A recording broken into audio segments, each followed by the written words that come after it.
Chapter 64. Love was a matter of two people. Marriage was a matter of two families. Since family was mentioned, the parents' suggestions were naturally important. Therefore, even if Fong Lei was unwilling, she had to compromise in the end. The wedding ceremony could be done in a pure Western style, but the reception of guests and the banquet afterwards must be done according to Chinese standards. Among the four ancient civilizations, ancient Egypt, ancient India, and ancient Babylon had long been annihilated in the long river of history because of the invasion of foreign tribes. As the only surviving one, Huaxia not only had a long history of cultural inheritance, but also maintained the continuity of civilization after being invaded by foreign tribes and maintained the long-term vitality of the Chinese civilization. The reason was that Huaxia people had an indelible national spirit in their bones. Over the years, with the continuous infiltration of Western culture, more and more young people began to like the Western festival, but did not care about traditional festivals such as Tomb Sweeping Day and Mid-Autumn Festival. There were two sides to everything in the world.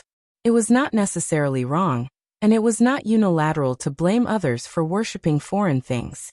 Thanks to Fong Lei, Chen Shi and the little fellow also enjoyed the luxury suite on the cruise ship.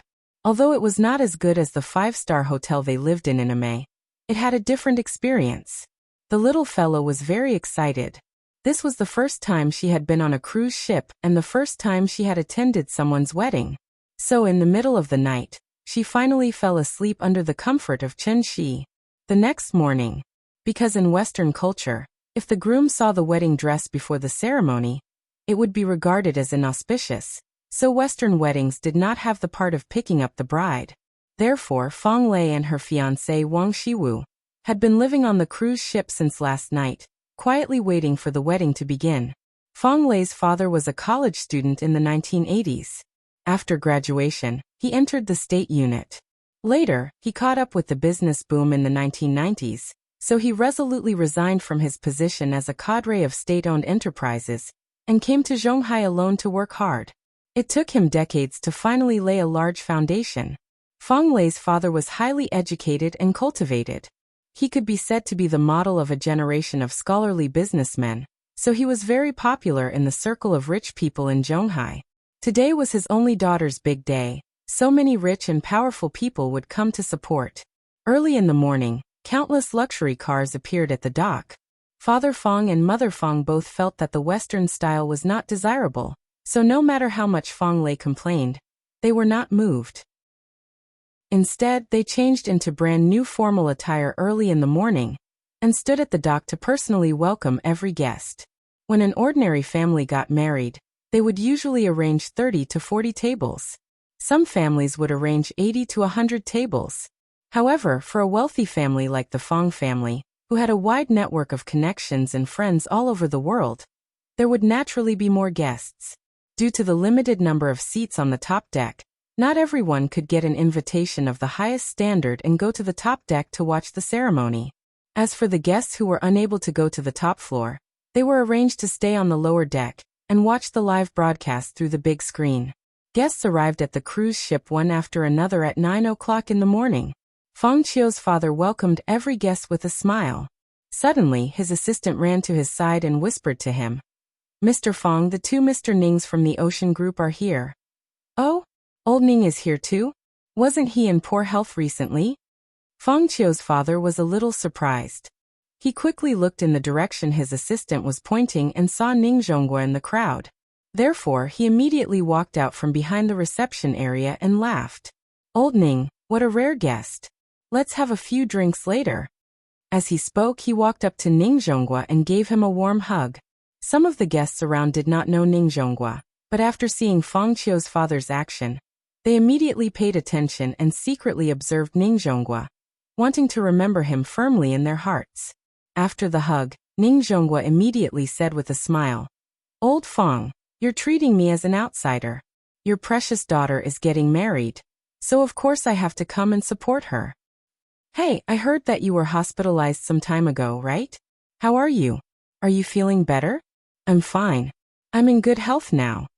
Fong Qiu's father and Ning Zhonghua exchanged a few polite words. Then his eyes fell on Ning Qiutong. "Oh, Qiutong has become prettier again. When are you going to invite me to the wedding? In order not to steal the bride's limelight, Ning Qiutong specially chose a rather dignified and low-key black gown today. Hearing this, Ning Qiutong smiled. Before she could say anything, Ning Zhongguo laughed and said, "It's still early, still early. My precious daughter is not as sensible as your daughter. She's eager to excel and looks down on all men in the world. I'm so worried. Children and grandchildren have their own lives. As a father, you can't be too nosy." The three of them chatted for a while before Ning Zhongguo wheeled Fang Qiu's father back to the reception area. After signing his name on the guest list, Ning Zhongguo laughed and said, "Old Fang, you have a lot of things to do today, so don't worry about us. We'll go up first. You can go greet the other guests. When you're done, we'll meet again." "Okay, then I'll be rude." Fang Qiu's father nodded, then waved his hand to call over his assistant. "Xiao Sun, bring President Ning up first." The assistant nodded. Just as he was about to invite the father and daughter of the Ning family to board the ship, Fang Qiu's father stopped him and whispered in his ear, "First row." The assistant nodded calmly. After boarding the ship, he led the father and daughter of the Ning family to the other side of the tunnel. They took the elevator directly to the top deck. Chun-Shi took advantage of the time to bring the little girl to the top deck. At this time, many guests were already seated. Melodious light music echoed above the deck. There were white flowers and exquisite decorations all around. As time went by, the orange-red sun slowly rose from the east, gradually blooming with golden light. Amidst the sea breeze, the atmosphere became more and more lively. Chun-Shi held the invitation. When he realized that there was no seat number on the invitation, he casually sat down in the last row of the VIP seats. After sitting down, the little guy immediately began to move restlessly from left to right. She was so excited. Sister said that when the wedding was about to start, she could go backstage and change into a beautiful white gown. Why didn't she let her change in advance? In fact, it was because Lin Xian was worried that she would dirty the gown, so she didn't give the gown to the little girl. Lin Xian was Fang Lei's main bridesmaid. As Wang Lu was already married, she was not a bridesmaid. Chun-Shi looked around. Suddenly, he saw a familiar face in the crowd. Li Xiuwen. At this time, Li Xiuwen also noticed Chun-Shi. He seemed a little surprised to see Chun-Shi here. However, out of courtesy, he took the initiative to nod at Chun-Shi. Seeing this, Chun-Shi nodded back at him. However, at this time, Li Xiuwen suddenly froze. Because he remembered something. Therefore, after hesitating for a while, Li Xiuwen immediately walked toward Chun-Shi. "Mr. Chun, how are you?" Asterisk asterisk asterisk asterisk asterisk asterisk asterisk asterisk asterisk asterisk. Thank you to Big Boss still playing for the 34,500 reward. Old man, don't rush me to update. I'm already crying. I'm sincerely recommending something good to you guys. I read it every day anyway. The micro-theater allows you to watch the complete version of Steel Alchemist in 2 hours. Not only does it save time, but it also allows you to fully understand the plot and essence of the manga. It's highly recommended. I've watched this anime many years ago, but I've almost forgotten it. It's a masterpiece with 0 negative reviews. In addition, he has commentaries for classic anime such as Fate, The Holy Grail War, and Eva. It allows people like me who want to watch anime, but find it too long and wordy, to quickly understand the plot. Other than anime, there are also commentaries for classic movies and TV series. Chapter 65. How have you been? Chun-Shi nodded in response. To be honest, he was not familiar with Li Xiuwen. And that night at Sally's restaurant, he even injured Zhao Yuan in front of Li Xiuwen. Regardless of whether Zhao Yuan was familiar with Li Xiuwen or not, at least Zhao Yuan was called by Li Xiuwen. Therefore, when Chun-Shi injured Zhao Yuan, it was already disrespectful to Li Xiuwen. Therefore, Chun-Shi did not think that Li Xiuwen would have a good impression of him. However, after the two met, Li Xiuwen's reaction was somewhat out of his expectations. What's Mr. Chun been busy with recently? After greeting Chun-Shi, Li Xiuwen sat beside Chun-Shi and asked with a smile. Taking care of the child. After saying that, Chun-Shi rubbed the little one's head. His behavior immediately made the little one unhappy. She quickly reached out and patted Chun-Shi's hand. Then, she gently covered her hair with both hands and said in a coquettish voice, "Papa, you're so annoying. Don't touch my hair." The little one's hairstyle today was not simple. Chun-Shi woke up early in the morning and followed the steps on the internet step by step to make her a flower girl hairstyle. It was very complicated, but it really looked good, so the little one liked it very much. Really? Ha! Li Xiaowen could not help but laugh dryly. He had already seen Chun-Shi's information from Zhao Yuan, but his intuition told him that Chun-Shi was not simple. If he was really as simple as the information described, how could he explain the blank 5 years in between? It was very rare in today's society for a person to mysteriously lose 5 years' worth of information and not be able to find anything. It was also because of this that when Zhao Yuan wanted to seek revenge on Chun-Shi, he was not optimistic about Zhao Yuan, and even wanted to advise Zhao Yuan not to pursue the matter anymore. Unfortunately, Zhao Yuan wanted to hurt Lin Xian, and because of this he angered Li Xiaowen. The two parted on bad terms, so Li Xiaowen did not know whether Zhao Yuan had sought revenge on Chun-Shi or not. Following this period of investigation, Li Xiaowen realized that things were getting more and more complicated. Because Zhao Yuan had gone missing. The day after the two of them met, she disappeared. Even the Zhao family did not know where Zhao Yuan had gone. It was as if he had completely disappeared from the face of the earth. No matter how one looked at it, there was something strange about this matter. Hence, the moment Li Xiaowen saw Chun-Shi, he could no longer suppress the doubts in his heart.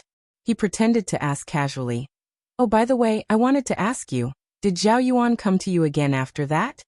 Hearing this, Chun-Shi did not immediately answer. Instead, he glanced at Li Xiaowen without batting an eyelid. Seeing this, Li Xiaowen immediately chuckled and explained, "Zhao Yuan and I can be considered acquaintances. Mr. Chun, you are Lin Xian's friend. If he still finds trouble with you, I can be a peacemaker and have a good talk with him. After all, it's better to squash enmity rather than keep it alive." After hearing Li Xiaowen's words, Chun-Shi shook his head and said calmly, "He didn't find me." "Oh," Li Xiaowen nodded, then said somewhat unwillingly, "All right, if you need any help, just let me know. I don't have your number yet. If you don't mind, let me know." As he spoke, Li Xiaowen took out his phone and waited for Chun-Shi to give him the number. But at this moment, a voice suddenly came from behind them. "Mr. Chun." Chun-Shi looked back and saw Ning Zhonghua and Ning Qiutong coming up behind him, side by side.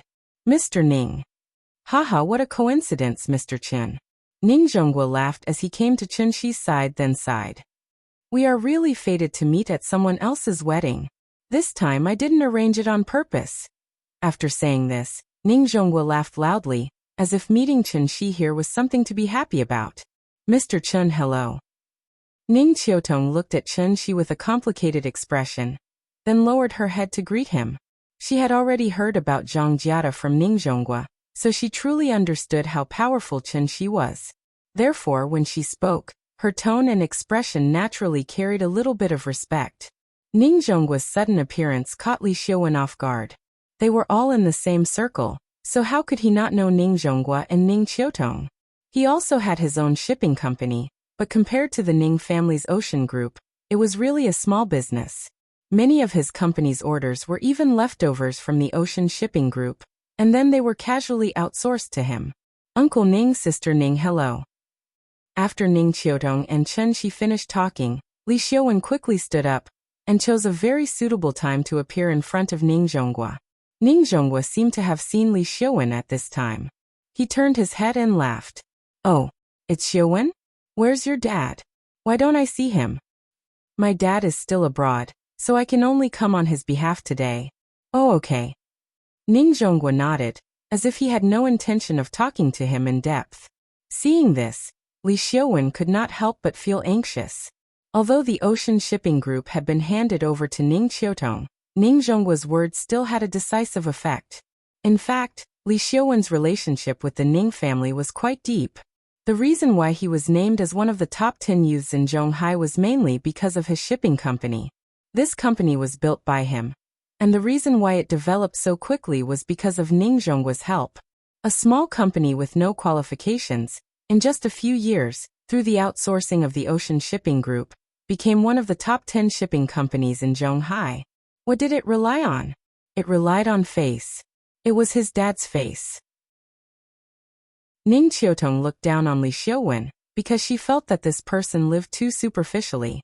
Although they were all rich second-generation heirs living in the shadow of their fathers, Ning Qiutong could take charge of the entire ocean shipping group on her own. Li Xiuwen, on the other hand, only knew how to deal with the media in his empty company, busy with magazines and newspapers, and promote his name as one of the top 10 youths in Zhonghai. His so-called projects were, in fact, all obtained through connections.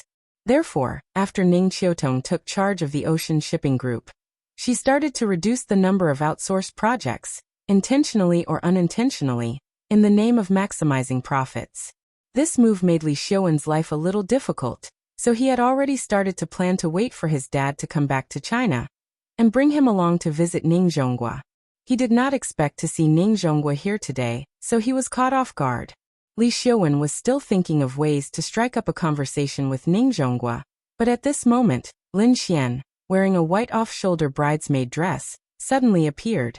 She stood by the railing on the deck, waved at Chunxi from afar, and shouted, "Chunxi, over here, quickly bring Nian over to change. The wedding is about to begin. Thank you to Kadet Sumuri for the 10,000 reward.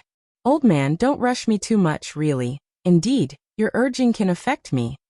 If it wasn't for the fact that I really couldn't write, I would have done it long ago. If I were to write the traditional face-slapping chapter of Nian being pushed down, I would write at least 10 chapters. The face-slapping wouldn't stop at all." Chapter 66. Just as Ning Zhonghua was about to send Li Xiuwen away and sit down to chat with Chunxi, Lin Xian appeared. Her appearance immediately attracted the attention of many people. Lin Xian was very beautiful today. Although she had already put on the simplest bridesmaid makeup in order not to steal the bride's limelight and wore the simplest white dress, it still could not hide her beauty. "Excuse me, I'll excuse myself for a moment." Chunxi stood up, nodded slightly at Ning Zhonghua, and walked towards Lin Xian with the little fellow in his arms. "You go ahead, we'll talk later." Ning Zhonghua hurriedly stepped aside and gestured for him to go ahead. Li Xiuwen was confused by his actions. Looking at this situation, Ning Zhonghua's relationship with Chunxi was much better than he had imagined. Also, Li Xiuwen had a feeling. Ning Zhonghua seemed to be lowering his status in front of Chunxi. What kind of show was this? Li Xiuwen had not recovered from his shock, but Ning Zhonghua had already walked away. When Li Xiuwen finally reacted and wanted to chase after Ning Zhonghua to chat, Ning Zhonghua had already walked towards the first row of the VIP seats under the guidance of his assistant. That place was not a place anyone could sit. So Li Xiuwen had no choice but to stop in his tracks. Then he turned to look in the direction that Chunxi had left. He saw Lin Xian carrying the little fellow and chatting happily with Chunxi as they walked towards the staircase. Chunxi carried the little fellow to Lin Xian. After sizing her up, he teased, "You're so beautiful today, don't steal the bride's limelight." Hearing this, Lin Xian could not help but spit at Chunxi. Her face was a little red, and her tone was a little shy. She complained, "Don't talk nonsense, there's only one main character today, I'm not as pretty as her." Although that was what she said, Lin Xian felt that Chunxi's words made sense, so she decided to touch up her makeup later. For example, she would make her nose shorter and her skin tone darker.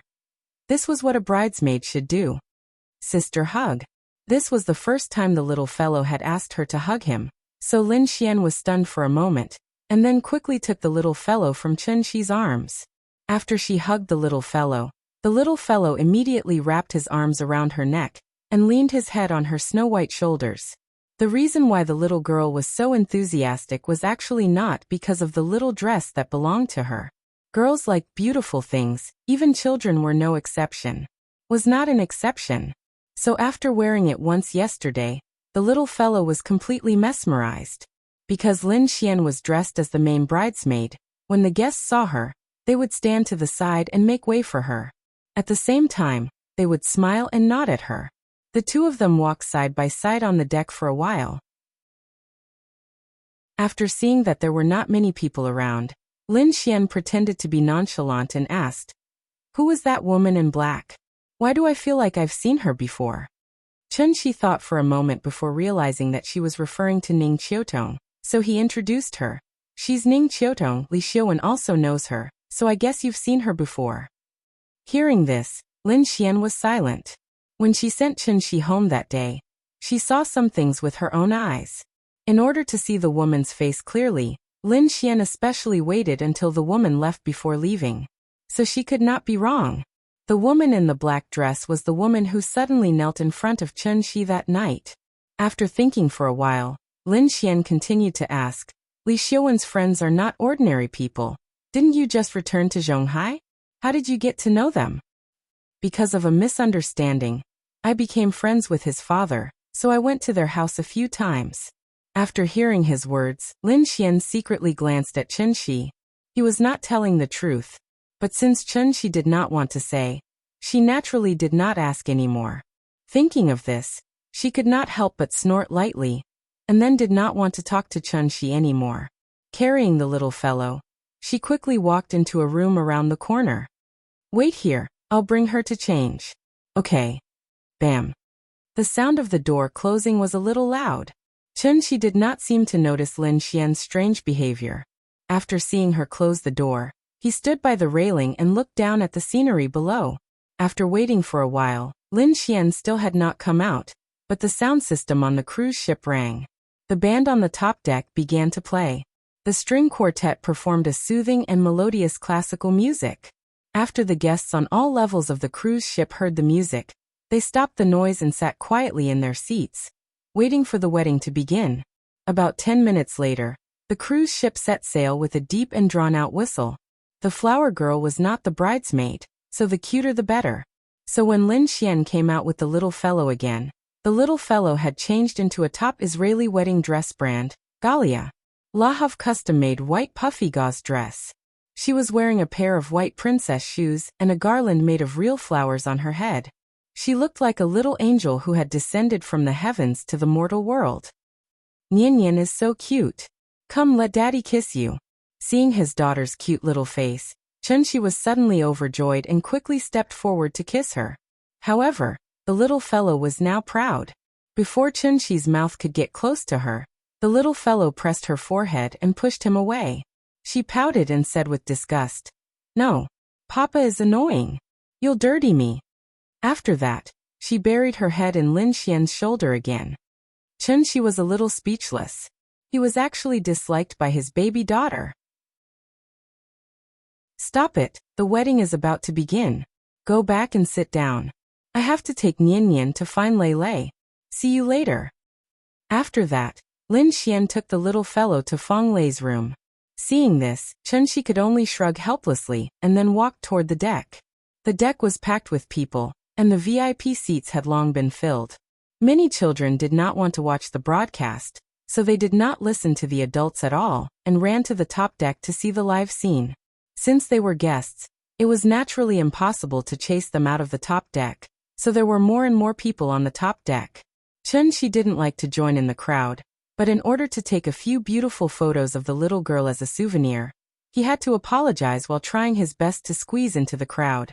It wasn't until he stepped on the red carpet that he finally stopped. The red carpet crossed the entire deck.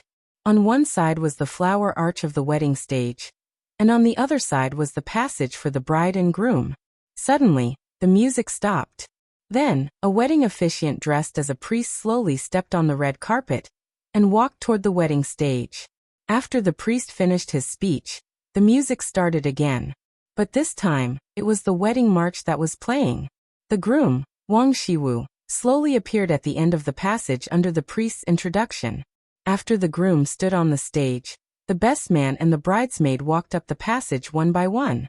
After the best man and bridesmaid were in place, Chunshi finally perked up, because the little fellow was going to appear. Others' focus was on the bride and groom, but his focus was all on the flower girl.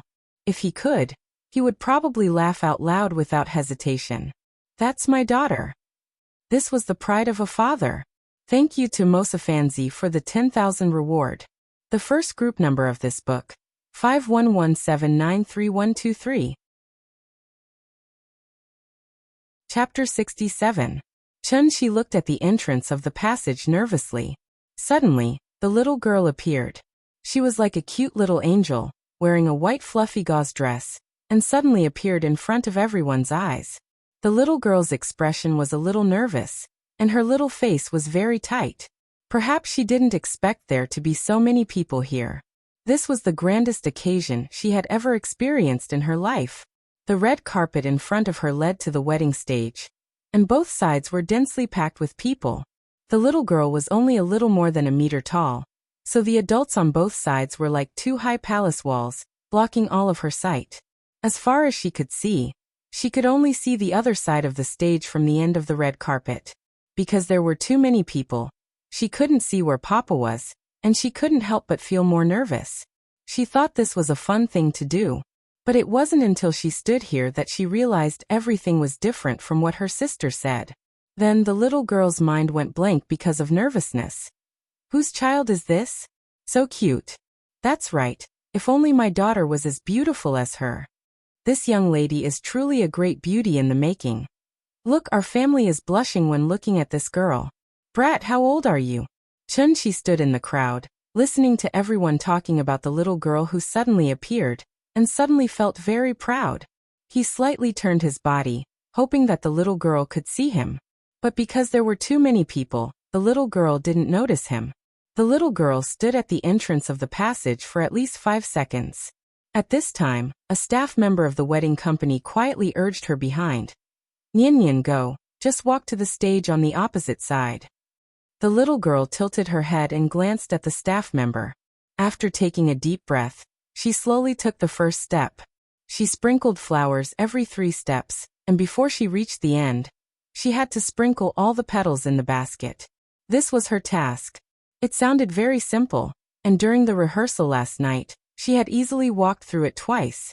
But when it was actually carried out, the little girl found that she actually forgot how to walk. How should she walk? It was just like writing a word. After writing it, he felt that the word shouldn't be like this. The little fellow's feet were very stiff, and he even began to wonder how far he should take each step. When Chun-Shi saw her expression, he knew that she was nervous. A 4-year-old child walking alone on the red carpet under the watchful eyes of thousands of people. One could imagine how much pressure she was under right now. Chun-Shi kept waving at her, but the little girl didn't even look at him and kept walking forward. Seeing this, Chun-Shi immediately kicked the big cat sitting at his feet and whispered, "Go to the front and lead the way for her, but don't walk on the carpet." The big cat was very smart. It immediately understood what Chun-Shi meant, so it immediately jumped in the direction of the little guy. The little guy was short to begin with. When he saw the big cat running over from the side of the carpet, he immediately noticed it. Meow. The big cat softly called out to the little guy. This made the little guy's heart calm down a lot, and her footsteps finally became more natural. She walked towards the stage while scattering flowers, and the big cat was 1 or 2 meters in front of her, leading her along the red carpet. Maybe it was because all her attention was on the big cat, so when the little guy passed by Chun-Shi, she didn't even hear Chun-Shi calling her. After walking about 2/3 of the way, the little guy's tense little face finally showed a natural smile, and it was obvious that she had relaxed a lot. But at this moment, an accident happened. Just as the little guy was counting her steps and scattering flowers as she walked, she suddenly lost her balance and fell heavily to the ground.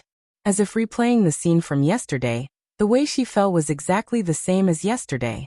But this time, the big cat didn't cover her in time. Amidst the exclamations of the crowd, the little guy fell heavily to the ground, and the petals in the flower basket scattered all over the ground. And her sudden fall was instantly shown to everyone through the broadcast on the big screen. Meow. When the big cat heard the movement, it immediately turned around and ran to Nyan-Nyan's side. Chun-Shi also reacted and wanted to go forward to help her up. But after hesitating for a moment, Chun-Shi chose to call back the big cat, and at the same time he transmitted his voice to Nyan-Nyan. "Baby, don't be afraid. Stand up. Daddy is behind you. Stand up and be brave. You've already walked so far. Stand up and keep walking. Just hold on a little longer, and you'll reach the end."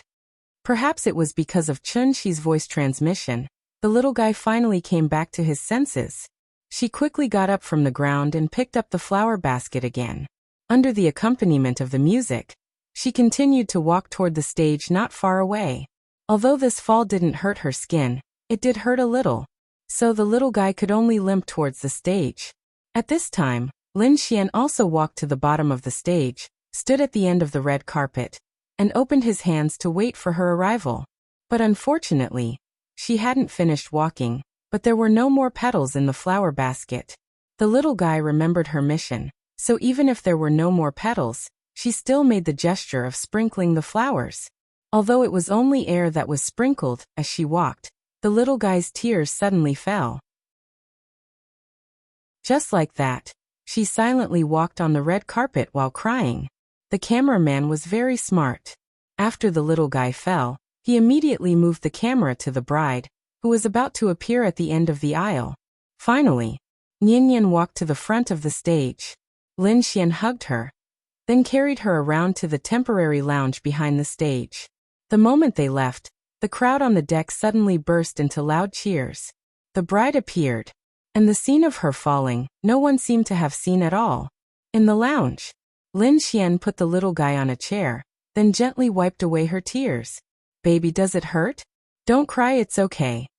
The little guy didn't cry out loud, but at this moment, she finally couldn't hold it in anymore. Just as Lin Xian was showing concern for her, the little guy suddenly jumped into Lin Xian's arms, then cried out in a sobbing voice, "Sister, I'm sorry, I screwed up." It's okay baby, you've already done very well, don't cry, don't cry." Lin Xian hugged the little guy tightly, constantly comforting her. She was very sad and blamed herself, so she kept repeating, I'm sorry, I'm sorry." At this moment, Chenxi finally rushed over. Lin Xian glanced at Chenxi, then motioned for Chenxi to come over. She was the main bridesmaid, so she couldn't just leave. Lin Xian gently pushed the little guy into Chenxi's arms. At this moment, the little guy finally saw Chenxi, so she cried even harder. Chapter 68. Well baby, don't cry. Chenxi gently patted the little fellow on the back, and then gently comforted her. It's normal to fall. You don't have 4 legs like the big cat. Daddy often falls down. Didn't you fall down once yesterday? Why didn't you cry yesterday, but today you cry like a little kitten? Hearing this, the little fellow raised her head from Chenxi's arms, and then sobbed and sadly blamed herself. It's my fault. I was the flower girl for my sister, but I fell down and the petals were all gone. I'm so sad. I'm so sad. The more the little fellow spoke, the sadder she became, and her snot and tears could not stop flowing. Chenxi quickly took out a few pieces of paper and wiped her face. Then he held the little fellow in his arms and comforted her. It's okay, it's okay. Sister won't blame you, and Daddy won't blame you. It's not terrible to fall down. What's terrible is not having the courage to stand up, understand? The little fellow did not speak, but her crying was much softer. Seeing this, Chenxi gently patted her on the back again and said softly, You're still young, and you'll definitely encounter different kinds of difficulties in the future. Remember Daddy's words, don't be afraid when you encounter difficulties in the future, and don't cry, but face them with strength and courage. In this way, you won't fall in the same place for the second time, okay? It seemed that his comforting words were effective. The little fellow lay in his arms and gradually stopped crying. On the stage, separated by a wall, the bride and groom said I do to each other under the inquiry of the officiator. Behind the stage, the little fellow lay in Chenxi's arms, nodded gently and said, Okay. The cruise ship slowly sailed away, and several seagulls flew over the cruise ship. Suddenly, there was an earth-shattering cheer on the cruise ship. That was the heartfelt blessing of everyone to the newlyweds. The ceremony was over, and the host asked everyone to move to the dining room through the sound system. Then Lin Xian rushed to the lounge in a hurry. She turned the corner, and just as she entered the lounge, she saw Chenxi standing on the bow of the ship, holding the little fellow's arms with both hands and holding her high in the air. Papa, I'm flying. Woo-woo, I'm flying. The cruise ship cut through the waves like a pair of scissors, cutting a long crack in the sea. The little fellow was suspended in mid-air, but after looking down at the sea beneath her feet, she wasn't afraid at all. Instead, she was dancing with excitement.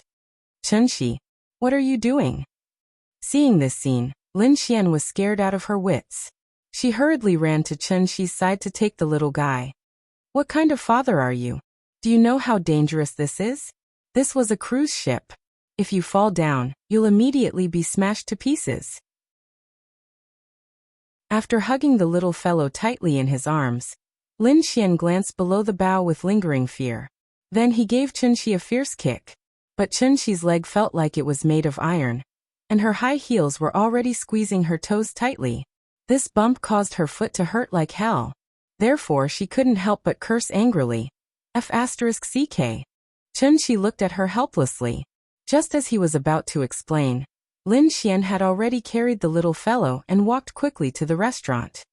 Hey, that's my daughter. Get lost. How can you take care of your daughter like this? Chunxi stood at the bow of the ship and shouted helplessly. However, what responded to him was Lin Xian's angry roar. In Restaurant 1, Father Fong invited Ning Zhonghua to take a seat. The people at this table were not relatives or friends. They were all well-known rich and powerful people in Zhonghai.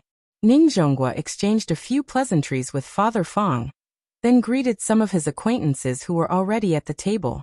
Then he quietly called Ning Qiutong and ordered, "Go find Mr. Chun and see if you can invite him over." Hearing this, Ning Qiutong couldn't help but frown and ask, "He's not even a member of this circle. Is it appropriate for us to invite him over?" As she spoke, she motioned for Ning Zhonghua to look at Father Fong, the host. "Listen to Dad go. Being on good terms with him will do us no harm. No matter how rich we are, we need to be alive to spend it, right? Mr. Chun is a hidden expert, but as long as he is willing to do something, then there will be a day when his name will spread far and wide. When that time comes, they won't go directly to Mr. Chun. They will have to go through me. Do you understand what I mean?" "I understand, but I don't think he will come." Ning Qiutong said this, but she still turned and walked out. Inviting him over was just to express their attitude. As for whether he would come or not, that was another question.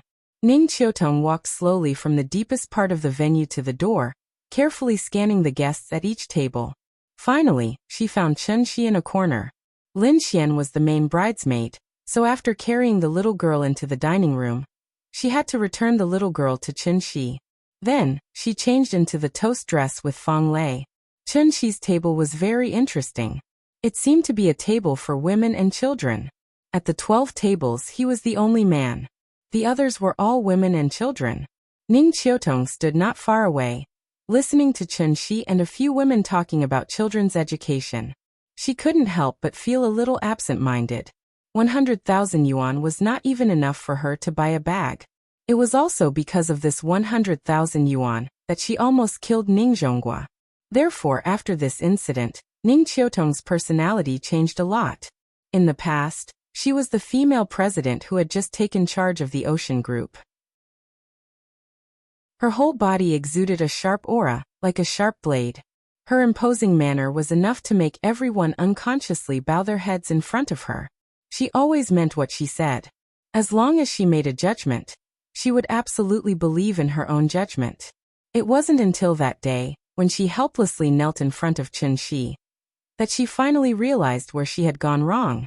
Maybe this was a good thing. She was born with a silver spoon in her mouth. After all, she had to go through some things to transform and become more perfect. After hesitating for a moment, Ning Qiutong came behind Chunxi and said softly, "Mr. Chun."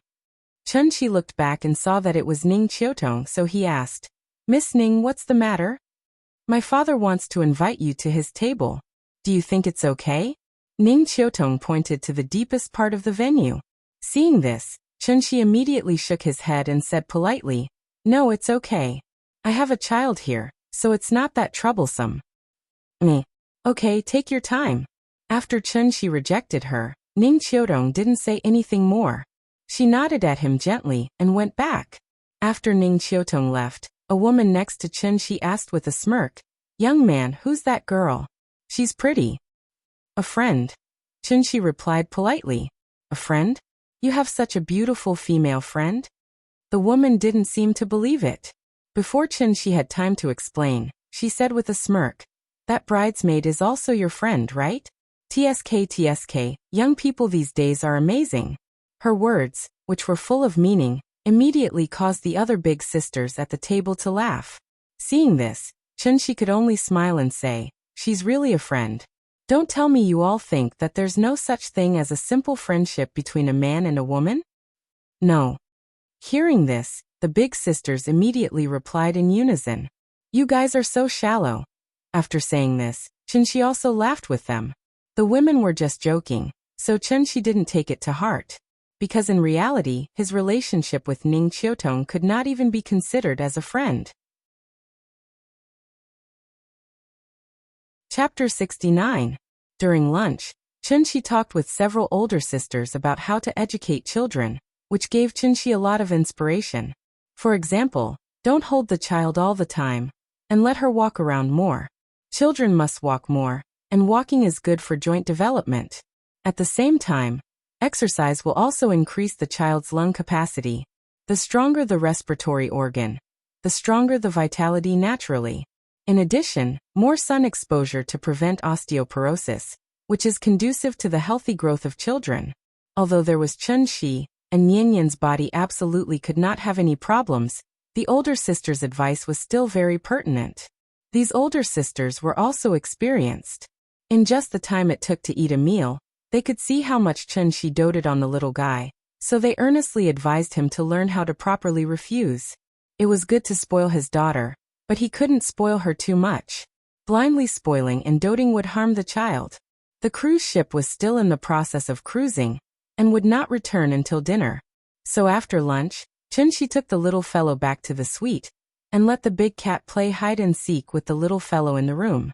And he turned on the TV to watch. Where are we going, Dad? This was also the older sister's advice. Otherwise, Chunshi would not have known that there was such a variety show about parent-child interaction in the world. Some of the children were older than Nianyan, and some were younger than her. As soon as the theme song was played, the little fellow had already heard the sound and ran over. Then she sat next to Chunshi with the big cat in her arms and watched with him. After watching for a while, the little fellow pointed to a little boy who was being difficult on the TV and giggled. Papa, that brother is so silly. He's crying so shameful. Looking at her complacent look, she had probably forgotten that she was crying in the morning. Hearing this, Chunshi couldn't help poking her little face and said with a smile, You know how to be shy, then don't be like this brother in the future, crying all the time. I'm not going to cry. The little fellow was still so proud. The father and daughter chatted and joked while watching TV. At this time, a knock suddenly sounded. Sister is here. I'll open the door. Lin Xian said that she would come and play with her after she was done, so the little girl immediately jumped off the sofa and ran to open the door. However, when she opened the door, she didn't see Sister Lin Xian, but the uncle she had seen a few times before. Uncle, who are you looking for? The little fellow stood behind the door and poked her head out, asking knowingly. Standing outside the door were Ning Zhonghua and Ning Qiutong. They had met this morning. Ning Zhonghua lowered his head and glanced at her. He knew that the little fellow was pretending to be strange, so he laughed and said, Little darling, I'm here to find your father. Can you let us in? Oh, the little fellow nodded, but did not move aside. Instead, she looked back at Chunshi in the room. Chunshi had heard the movement at the door, so he sat up and waved to her, motioning her to come back. The little fellow jumped into Chunshi's arms, and then said in a muffled voice, Papa, that old uncle is here to see you again. I know. Chunshi pinched her little face, and then shouted to the door. Mr. Ning, the child is not sensible. Please come in. Hearing this, Ning Zhonghua gently pushed the door open, then looked at Chunshi and laughed. Mr. Chen, am I disturbing you? It's all right. Please sit down. Chunshi pointed to the sofa next to him. After they sat down, he asked, What can I do for you? Ning Zhonghua smiled. After sorting out his words, he slowly said, When we were eating just now, I talked to a few friends about you. This you don't mind, do you? Chunshi shook his head with a smile and replied, It's all right. I don't mind. That's good, that's good. Ning Zhonghua nodded and seemed to be relieved, so he continued, After one of my friends heard about your medical skills, He asked me to ask you if you can completely cure his diabetes. Diabetes?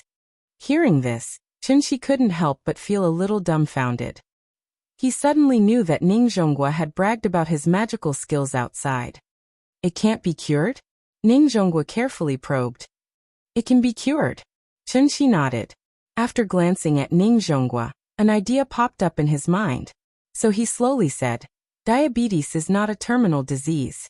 As long as you take the pill I gave you last time, you will naturally be cured, but... Here came the point.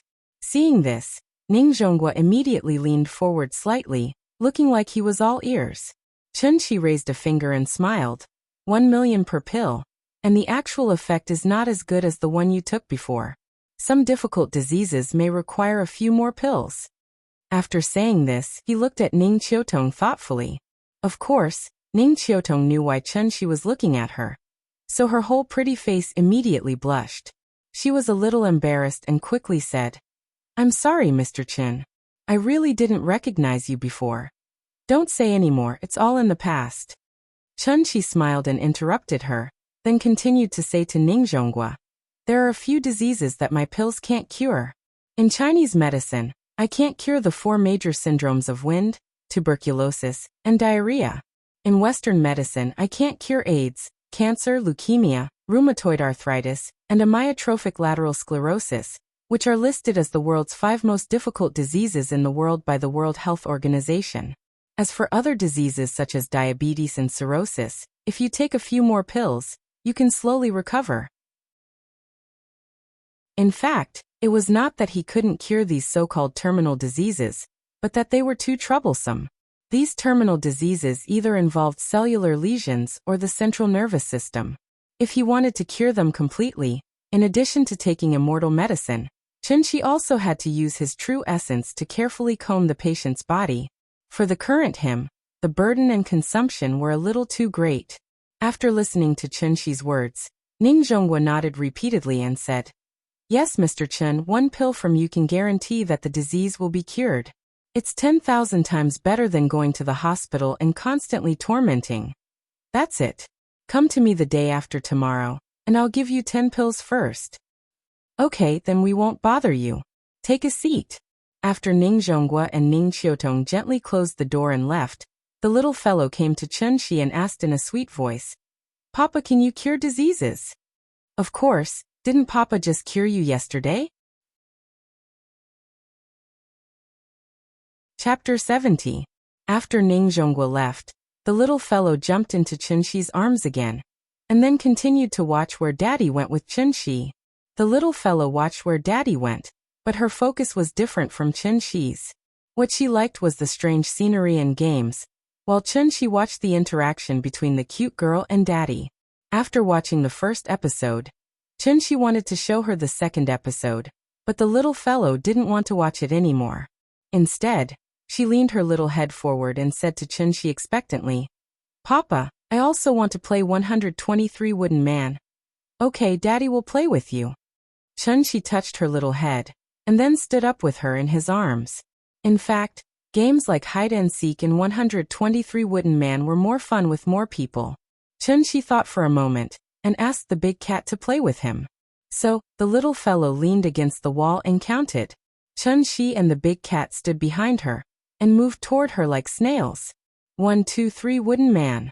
After the little fellow shouted, she immediately jumped and turned around, but Chunshi and the big cat seemed to have never moved. After several times, the little fellow didn't catch any trace of their movements, so she couldn't help but pout. When she turned around again, this time she quickly shouted, 123. Without even calling out to the Wooden Man, the little fellow hurriedly turned her head. Just after she turned her head, Chunshi pretended to be panicked, made an extremely exaggerated posture, and constantly swayed his center of gravity from side to side, as if he was completely unstable. I caught you. You moved. You moved. The little fellow jumped and clapped her hands, then pointed at Chunshi and giggled. Well, I was caught by you. It's my turn to count 123. Chunshi pretended to be regretful and said, I'll be Wooden Man. The little guy quickly ran to Chunshi's side, then pulled the big cat back to the corner, ready to start another round. Chunshi, on the other hand, did what she did just now. He slowly leaned against the wall and shouted, 1, 2, 3 wood man. After saying that, he imitated the little fellow and turned around. The little girl pursed her lips and looked very serious. She had just taken a step with her left foot, and her little hand was still waving in the air. When she saw Chunshi turn around, she tried her best to stop her body from shaking. Chunshi pretended not to see her move, so he turned around and started counting again. Most of the children nowadays spent their childhood in the company of toys and cartoons. It wasn't that they didn't like to play games such as 123 wooden dummies, hide and seek, but because there was no one to play with. Chunshi was very patient. As long as the little girl was happy, he could play with her all day. So when Lin Xian finished everything and came to find them, the father and daughter were still playing 123 wooden dummies in the room. Chunshi didn't know why the relationship between the little fellow and Lin Xian had improved by leaps and bounds.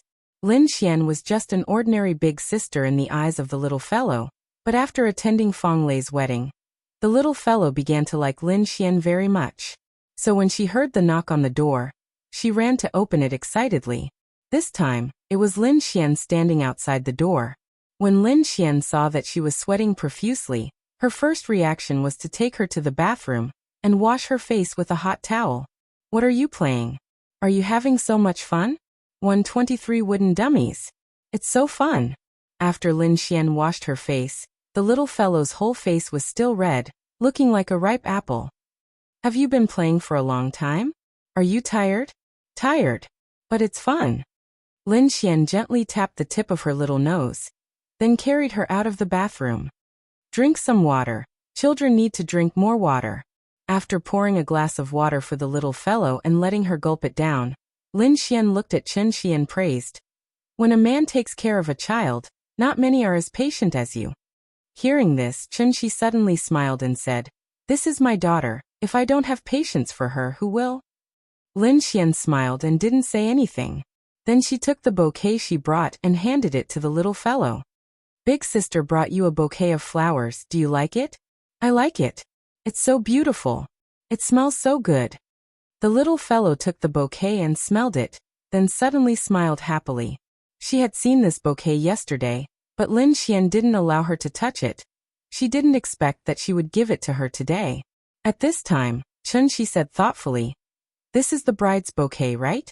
I heard that after the bridesmaid receives the bouquet, it's best to dry it and leave it at home for a good omen. If you give it to her like this, I'm afraid this bouquet won't live past tonight. I don't believe in that.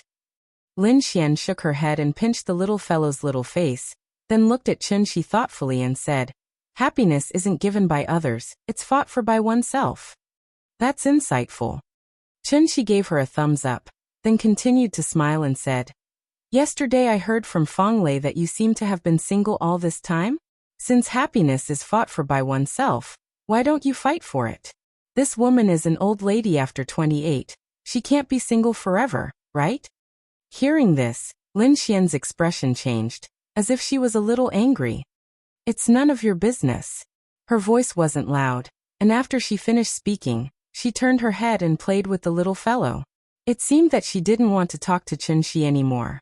Seeing this, Chunshi could only smile awkwardly and quickly apologized to her. Sorry, I said too much. Humph. Lin Xian snorted softly, but still didn't say anything. The atmosphere was a little awkward.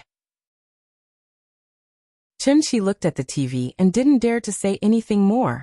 After Lin Xian played with the little fellow for a while, she seemed to have calmed down. She turned her head again, looked at him, and asked, After dinner, the cruise ship will go out to sea again and will return the day after tomorrow. You are going to stay until the day after tomorrow? I'm going to take her back later.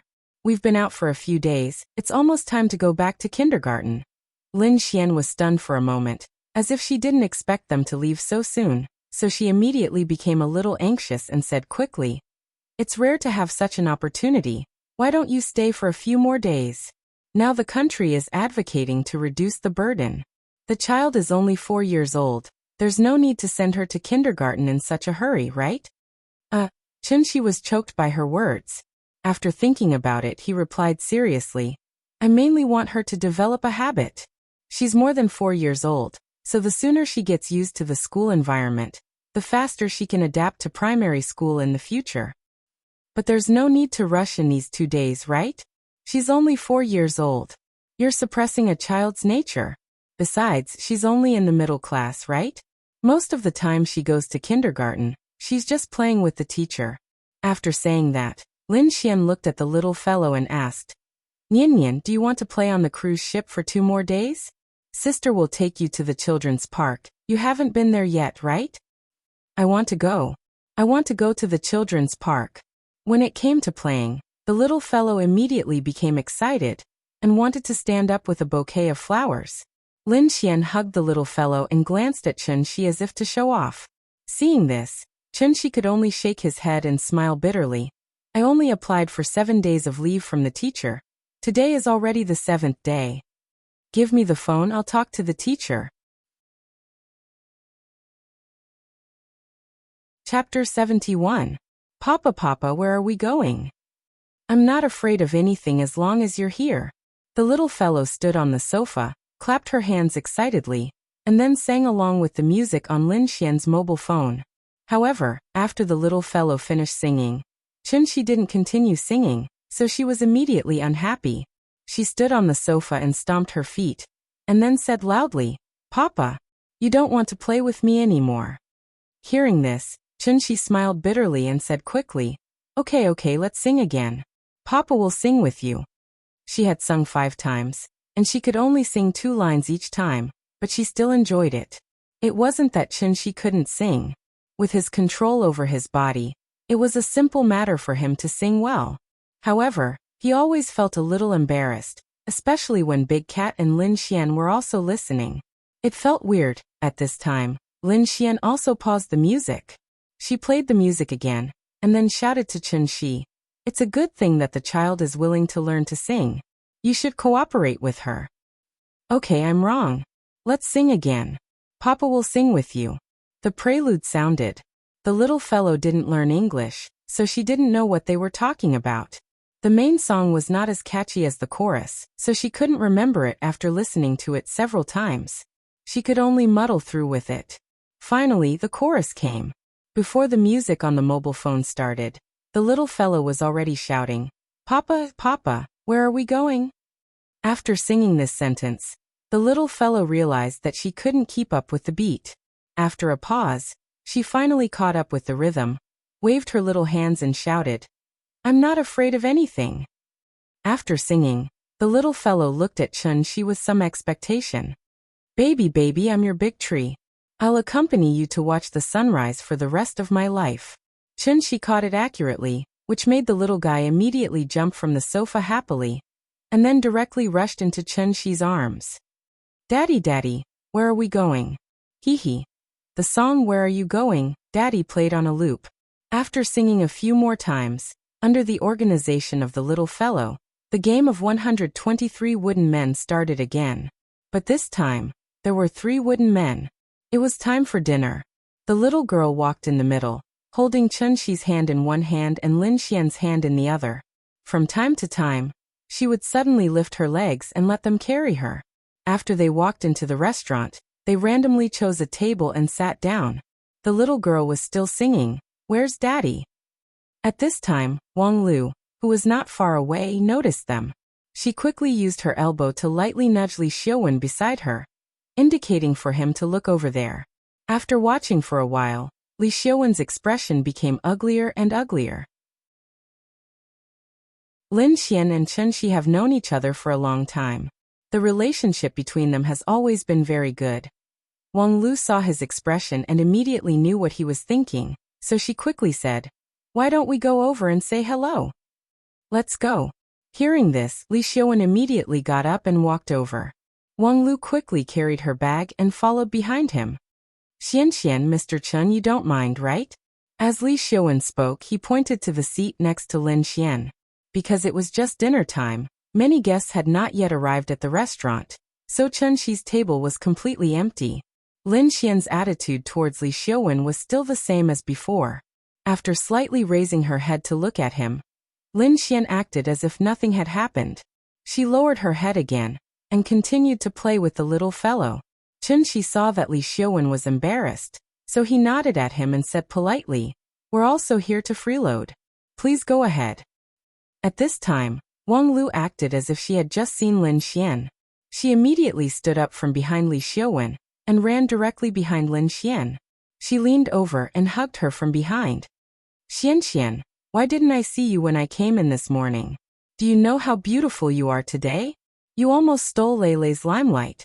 As Wang Lu spoke, she even made a hand gesture with an exaggerated expression. "It's not as exaggerated as you say. I'm not the one getting married. Why are you being so sweet? Be careful not to let Leilei hear you. You're done for." Lin Xian really liked Wang Lu's words, so she immediately pulled her to sit next to her. At this time, Li Xiaowen also sat next to Wang Lu. After Wang Lu said a few words to Lin Xian, she smiled and greeted Chun-Shi. She said mysteriously, "Chun-Shi, you're really good at hiding things." "What am I good at hiding things?" Chun-Shi was confused by her inexplicable words. "Still pretending." Wang Lu looked like she had seen through him. She pretended to be serious and said, "Tell me the truth. Did you create the Fuqing building advertisement that blew up my friends that day?" Hearing this, Lin Xian could not help but look at Chun-Shi thoughtfully. Not long after this incident, she was kidnapped by Zhao Yuan. If Wang Lu did not mention it now, she would have forgotten that Chun-Shi had caused such a huge commotion. Li Xiaowen, on the other hand, didn't know that Chun-Shi was the one who caused the explosion in his circle of friends. "Haven't I always wanted to find Ying? So I asked a friend to help me think of a way, but I didn't expect his method to cause such a huge commotion. Your friend is really amazing. If there's a chance, introduce us to him. One more friend means one more path. Don't you think so?" Perhaps Chun-Shi could not stand Wang Lu's unscrupulousness. After nodding lightly, he did not speak anymore. Wang Lu and Li Xiaowen's sudden appearance made Lin Xian's mood turn bad. Thus she did not speak anymore. She took out her phone and started playing by herself. When Wang Lu spoke to her, she did not say a word. When Wang Lu wanted to lead the topic to Li Xiaowen, Lin Xian completely shut her mouth. She did not even make a sound. He had already said so much, but Lin Xian was still the same. Even Wang Lu felt a little bored. Thus, she could only look at Li Xiaowen helplessly. Li Xiaowen's expression was very ugly. He was silent for a while. Then he suddenly stood up. Without saying a word, he turned around and walked out. This was the first time he had lost his composure in front of Lin Xian. Wang Lu was stunned. She stared blankly at Li Xiaowen as he left, until she saw Li Xiaowen walk out of the restaurant. She looked at Lin Xian with an exasperated look and complained, Xian, don't be like this all the time. What's wrong with Li Xiaowen? Why do you always treat him like this? He's also infatuated with you. Can't you try? Enough. Stop talking." Lin Xian shouted and interrupted Wang Lu. Her full chest rose and fell quickly. It was obvious that she was very angry. Wang Lu was also shocked by her sudden outburst. The little guy also quickly raised his head and looked at Lin Xian. Then he stretched out his little hand and touched her face. He comforted her softly. "Sister, don't be angry. Don't be angry." Lin Xian rubbed his little head. Then she squeezed out a smile and said reluctantly, "Good girl. Sister won't be angry." After saying that, Lin Xian looked at Wang Lu and said seriously, "Lulu, I really don't need you to worry about my personal problems. If you continue to be like this, I think we can't even be friends." Xian. Chapter 72. Lin Xian's personality was straightforward, and she had always been clear about her likes and dislikes. Wang Lu really did not expect that her matchmaking this time would make Lin Xian so angry. She had done this many times in the past. Why couldn't she do it this time? Wang Lu looked at the two of them in surprise, her eyes full of disbelief. Seeing this, Lin Xian immediately knew what she was thinking. Therefore, after calming down a little, Lin Xian shook her head, looked at Wang Lu and said seriously, "Lulu, I really don't like Li Xiaowen. I beg you don't interfere anymore, okay?" "Okay." Wang Lu looked at her with a complicated expression. Then she sighed heavily, as if she was lamenting. She said, Sit down, I'll go take a look at Li Xiuwen. No matter what, he's our family's breadwinner. I don't dare to order him around like you do." With that, Wang Lu got up and left. Lin Xian did not ask her to stay. In fact, other than being a gold digger, Wang Lu was good in other aspects, which was why Lin Xian had been friends with her for so many years. But it was a pity. The values of the two of them were too different, so until now they could not be the closest friends. In the sea of life, how could one be so lucky? In such a big city, she could not find a single friend that she could confide in. Sometimes, when she thought about it, perhaps she felt a little sad.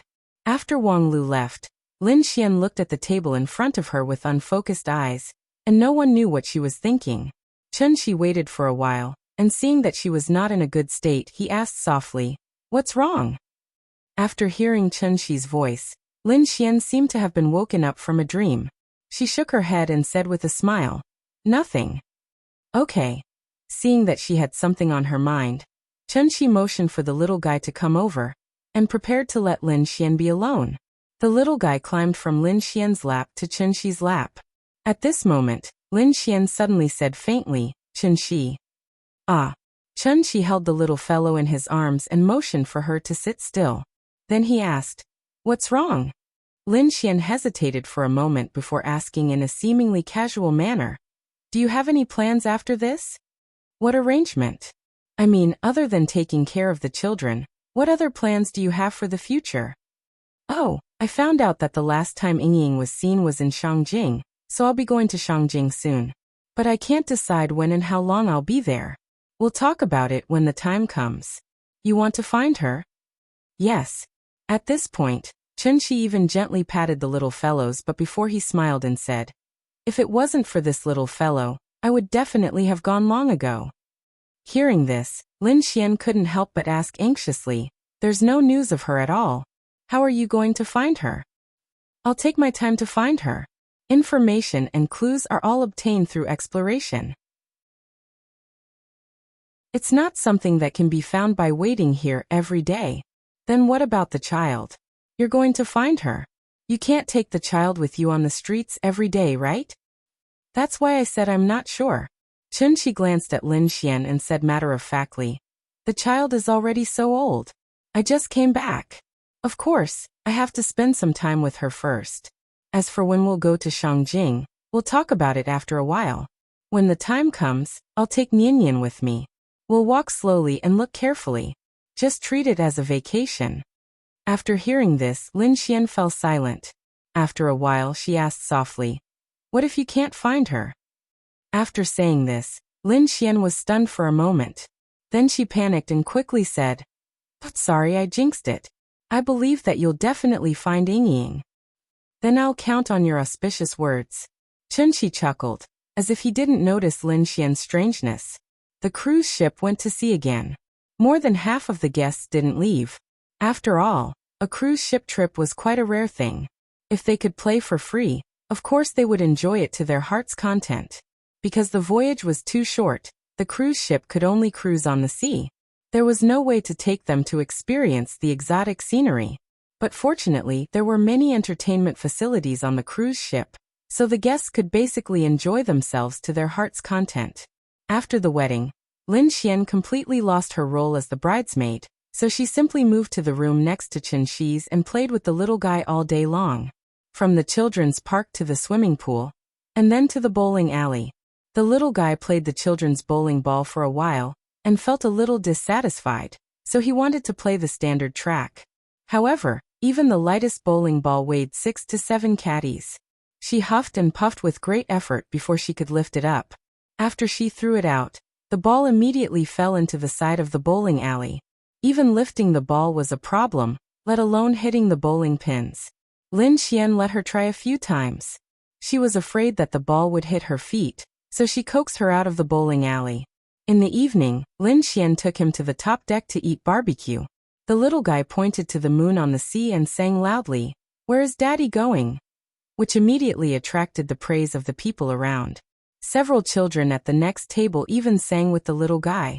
The crisp and pleasant children's voice and the crashing waves complemented each other. The whole cruise ship seemed to be much happier. The next morning after breakfast, Lin Xian took the little guy to the deck to bask in the sun. She had learned yoga, so she made a few simple movements and let the little guy follow her. The little guy sat on the yoga mat and tried his best to learn. Chun-Shi couldn't help but laugh at the silly look on his face. Later, Lin Xian gave him a spa treatment and went to the cruise ship's theater to watch a wonderful performance. Although Chun-Shi accompanied them throughout the 2 days, he was always like a little transparent.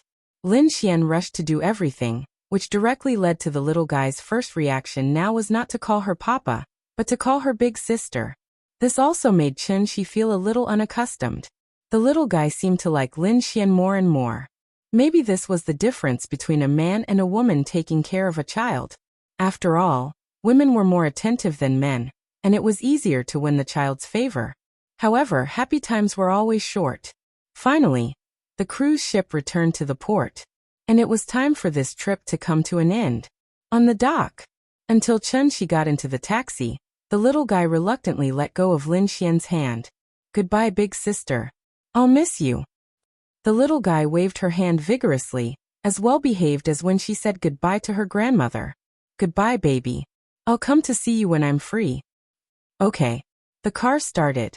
The little guy sat in the car, but kept looking back at Lin Xian, who was still standing in the same place. Chun-Shi hugged her and gently patted her back, motioning her to sit still. "Papa, I like big sister."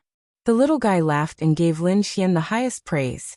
Chun-Shi shook his head and did not say anything. The little guy happily sang, "Where is Daddy going?" which made the taxi driver couldn't help but praise, "Your daughter is so cute." "Thank you." Chun-Shi smiled and nodded in response. Chapter 73. Maybe because of the holiday syndrome. When Chun-Shi woke the little fellow up this morning, she actually stayed in bed for a long time. At this time he couldn't spoil her anymore. So even if the little fellow didn't want to open her eyes, Chun-Shi had to get up and wash up with her. After washing up and eating, after dawdling for a long time, the little fellow was reluctantly carried out of the house by Chun-Shi. On the way to the kindergarten, she suddenly asked timidly, "Papa, can I not go to kindergarten?" No. Chun-Shi's attitude was now very firm. For children, he couldn't be too spoiled. The little fellow pouted and struggled to let go of Chun-Shi, but Chun-Shi didn't ask and directly carried her to the gate of the kindergarten. Teacher Wang smiled and said hello to Chun-Shi. Chun-Shi wanted to give the little fellow to her. But at this time, the little fellow suddenly broke out. She burst into tears and shouted that she didn't want to go to kindergarten. After several times of comforting, Teacher Wang had to take the father and daughter to the lounge next door, and then let Chun-Shi persuade her. This situation was very common in kindergartens. After Chun-Shi's patient and earnest teaching, the little fellow finally calmed down, and then said with a pitiful look, "Papa, you have to pick me up." "Don't worry, Papa will pick you up on time." "Good girl, you have to listen to the teacher, okay?" After more than half an hour, Chun-Shi finally sent the little fellow back to the classroom. Out of the kindergarten, the big cat was already standing under the tree and waiting. Chun-Shi threw it a simplified Peiyuan pill that she had made last night, and it was so happy that it jumped back and forth between the trees. "You are a pet, and pets can't enter the kindergarten, so you have to stay outside and don't go in, okay? Meow." Seeing the big cat jump to the pillar on the wall of the kindergarten and lie down, Chun-Shi was relieved and left by taxi. Chun-Shi had already refined the simplified version of the Peiyuan pill last night. Although Ning Zhonghua hadn't come to get the medicine yet, he had transferred the 10 million yuan in advance. With money, Chun-Shi's plan could begin to be carried out. First, he had to find a storeroom. There was a shanty town less than a kilometer behind Kangju district. The houses there had long been plans to be demolished, but the local residents and the developers had not come to an agreement, so the relocation had not been carried out until now. Chun-Shi took a taxi and looked around. Then he chose an old house by the street. The house was a little old, and the roof was still tiled. It was 3 stories high and had a small courtyard. There was a fence and an iron gate. It looked pretty good. The landlord was an auntie, and she asked for 2,200 yuan a month. Chun-Shi was rich now, and he didn't know if it was a good deal, so he didn't even ask for the price, and directly paid half a year's rent. Including the deposit, it was a total of 15,400 yuan. After Chunxi paid, the auntie quickly stuffed the key to him. Then, without mentioning the contract, she went back to the mahjong house next door with a cigarette in her mouth. Chunxi hadn't seen such a boorish style in a long time, so he simply tried the key and checked the rooms one by one. After that, he took a taxi and set off again. This time, his destination was the Chinese medicine market next to the Xingwang Temple. This was the largest Chinese medicine wholesale market in Zhonghai. The medicine here was not bought by the kilogram, but by the kilogram. Chunxi bought 100 kilograms of cordyceps pupae, but the boss thought that it was too little, and only gave him 20 yuan less per kilogram. The original price was 1,000 yuan a kilogram, and the current price was 980 yuan. Wild baiji was 600 yuan a kilogram, which was 1,200 yuan a kilogram. Chunxi thought it was too expensive, but the boss didn't want to give him less, and said that this was the wholesale price. Well, 100,000 yuan was gone again. Red ginseng was 500 yuan a kilogram, which was much more cost-effective. If he bought 100 kilograms, the boss would give him a discount, and he could take it home for 40,000 yuan. Relatively speaking, ginseng was not that expensive. 600 yuan a kilogram, and 100 kilograms would only cost 60,000 yuan. Chunxi bought as he shopped. It wasn't that he didn't have rich customers like him, but it was very rare. So he became famous after a while. Chunxi only bought the best quality and the oldest. So many bosses took out their treasures and followed behind him to promote their medicine. In fact, whether it was artificially bred or natural, there was not much difference in Chunxi's eyes. He only cared about one thing, and that was how much spiritual energy was contained in the medicine. Because he bought too much, Chunxi couldn't transport these medicine back. Zhonghai prohibited trucks from entering and leaving between 6 in the morning and 2 in the morning, so he could only pay the deposit first. At night, the medicine bosses could send him the medicine he bought today. When Chunxi arranged everything and returned to the kindergarten, it was already 3:30 in the afternoon. Big Cat was still dozing in the sun on the pillar of the wall. The little girl was happily playing eagle catch chicken with the other children under the guidance of the teacher. Chunxi stood outside the wall and looked at the little girl's happy face through the fence. In an instant, even his mood was much better. Zhonghai Binjiang Club. Binjiang Club was jointly founded by several rich people in Zhonghai, and Ning Zhonggua was one of the founders. As the top and most high-end private club in Zhonghai, Binjiang Club was also the most low-key private club in Zhonghai. Every member of Binjiang Club could be called a real rich and powerful person. They could be well-known entrepreneurs, capital tycoons, scholars, heroes, and political leaders.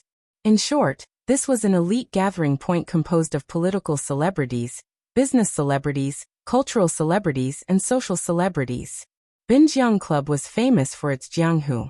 On the dining table, there were lively jianghu dishes, and in the business field, there was a chivalrous jianghu token. Every member had their own jianghu token.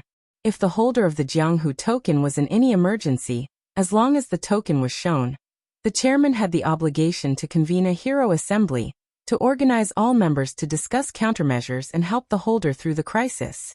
Moreover, each member only had one chance to use the token. Binjiang Club was not open to the public, and to become a member, one had to go through layers of assessment. Now there was a saying that without the jianghu token, no matter how rich you were just a country bumpkin who was excluded from the core circle. On this day, Ning Zhonggua, as the founder, suddenly called a meeting. So early in the morning, when Ning Qiutong saw Ning Zhonggua put on a three-piece suit and came downstairs, she was so scared that the coffee cup in her hand almost fell to the ground. "Dad, what are you doing?" Ever since Ning Zhonggua came back from Nanyang 3 years ago, he had never worn a three-piece suit. He dressed like a retired old man all day long. Now he suddenly changed into a three-piece suit, with a tie, leather shoes, and neatly combed hair. The sudden change in style made Ning Qiutong unable to accept it. "Hee, how is it? Dad is handsome, right?" "Handsome?" Ning Qiutong looked at her father, who suddenly became more energetic, and asked curiously, "Dad, what are you doing?" Hearing this, Ning Zhonghua smiled mysteriously, shook his head and did not answer. Seeing this, Ning Qiutong immediately stomped her feet. Just as she was about to act coquettishly, Ning Zhonghua made a shushing gesture at her, and then said mysteriously, "Don't ask. Dad is going to do something serious, so I won't accompany you to eat breakfast." After that, without waiting for Ning Qiutong's reply, he quickly walked out of the house, then got into the Maybach S600, and slowly left Jinjiang Resort. Ning Qiutong stood at the door and watched the car gradually go away, but her brows were slightly furrowed. What kind of song was this? Thank you to Ning Xiaojia, the nouveau riche girl, for the 50,000 reward. Jiejia is a nouveau riche. I have to hug her tightly.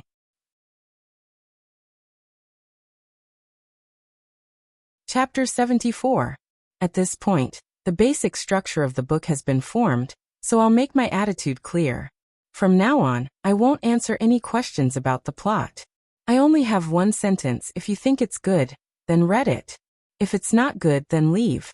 If an idiot says I'm just being narcissistic, I want to say, are you a moron? Have you read too many novels? You always come here to show off your IQ, but you always forget to bring the most important thing, your brain. Don't you know there's a thing called foreshadowing? You're always wrong here and there. How high do you think your IQ is? Honestly, sometimes when I see your comments, I feel like laughing. It feels like I'm feeding a child.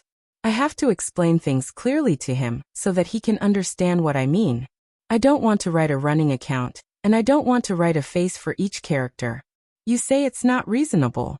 You finish a chapter in 2 or 3 minutes, but I finish a chapter in 2 or 3 hours. How long do you think you've been thinking? And how long did I think? You can make suggestions, you can find bugs, but please don't make a conclusion without reading the rest of the chapter. That's really stupid. Finally. Chapter 75. Ning Zhonghua looked around with satisfaction. Seeing that the atmosphere in the venue had reached the level he wanted, he slowly said, "Let me make it clear first.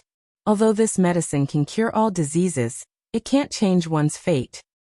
For example, a patient with advanced cancer who is half a step away from death's door will only be able to extend his life for a while after taking it. It won't cure him completely." Speaking of this, Ning Zhonghua chuckled and said, "After all, this isn't an elixir refined by Taisheng Laojun." Everyone was amused by him. Previously, when they saw his solemn expression, many people really thought that his medicine could bring the dead back to life.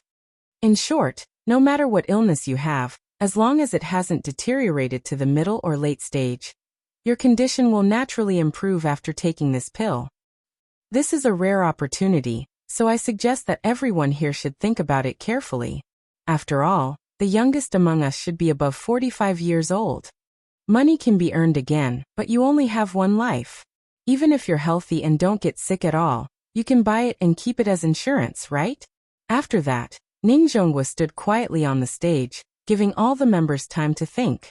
Everyone was discussing in low voices. Ning Zhonghua's introduction was very general, and they couldn't test the medicine, so everyone was still a little confused. After about 2 minutes, Ning Zhonghua coughed softly and announced, "Next, I'll talk about the specific process of the auction. There's a screen in front of you that will automatically turn on later. Then, you can fill in your bid on it. You can increase the price at any time during the auction. When the price stops at a certain number for more than 2 minutes, the transaction will be considered a success. The starting price is 1 million. Then let's begin." As soon as he finished speaking, all the screens in the venue lit up together, including the big screen behind Ning Zhonghua. It suddenly changed to another image. At the top was the first one, and below it was a series of blank lines. After a member tried to enter 1 million, the big screen instantly showed a bidding ranking list. First place 1 million. TSK. Old Ning really knows how to play. Seeing this, a big boss sitting in the front row laughed and joked with the person next to him, then pressed a series of zeros. The number on the ranking board suddenly jumped, and the number at the top suddenly became 10 million. My wife has diabetes and high blood pressure. It's not serious, but it still affects her normal life. I hope old Ning's medicine is really as effective as he said, hee hee. After pressing the number, The big boss didn't even look at the big screen. Instead, he continued to chat with the few members next to him. Looking at his indifferent expression, it seemed more like he was supporting Ning Zhonghua. Thinking about it, Ning Zhonghua was a well-known business tycoon in Zhonghai. He made such a big fuss just to hold this auction. If the price was too low, he would lose all his face. However, what happened next was somewhat out of the big shot's expectations. Not long after he pressed 10 million, the numbers on the big screen began to jump rapidly. 11 million, 12 million, 15 million, 20 million, 30 million. At first it was 1 million, but later on, it was 10 million. By the time he received a reminder and looked at the big screen again, the number on it had already changed to 50 million. A total of 50 million. How long has it been? Less than a minute. The big shot looked a little surprised, as if he hadn't come back to his senses yet. While he was in a daze, the number on the screen had already changed to 55 million. This price had the bidder's name on it. The big shot looked back at the member who made the bid with a little surprise, but he saw that the member looked excited and nervous, as if he was worried that the price would change again. Seeing this, the big shot finally stopped watching the show and began to think about the true value of this pill. None of his family members seemed to have contracted a terminal illness yet, but from the looks of it, buying one to keep at home as a precaution wasn't a bad idea. Thinking of this, the big shot couldn't help but change his expression. He finally pressed a series of numbers on the screen seriously. 60 million. This price should be about right, the big shot pondered. However, when he looked up at the big screen again, he still wasn't the highest bidder. 65 million in cash. This wasn't a small number.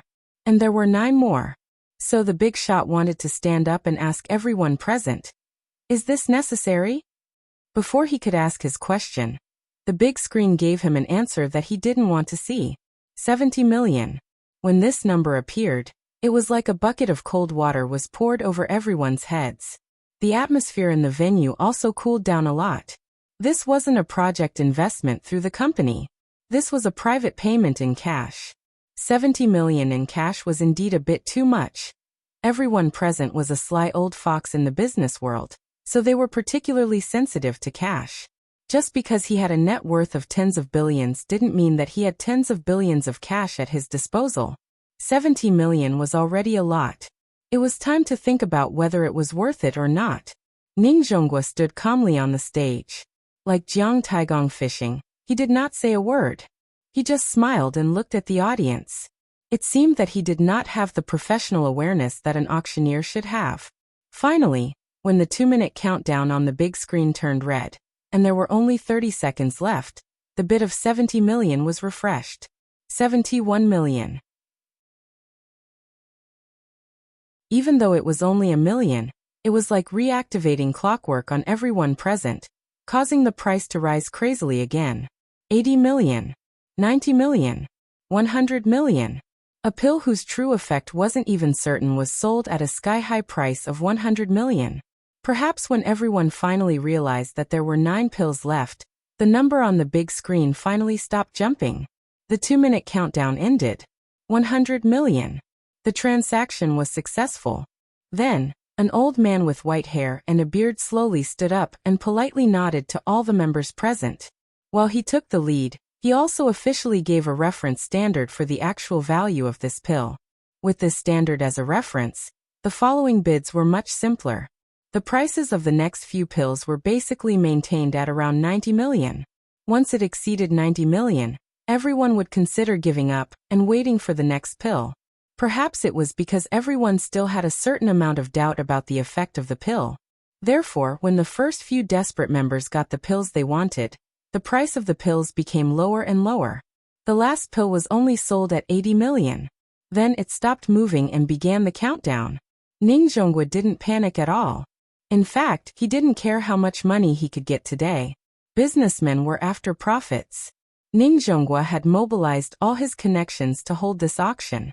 What he was after was not as simple as money. He had a big plan, Ning Zhonghua thought while looking at the name of the last bidder.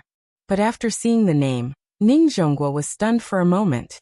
Then he quietly winked at Zhang Jiada, who was below the stage. and he found the figure of the bidder in the crowd. Su Wei, an old friend. He started by smuggling medical equipment.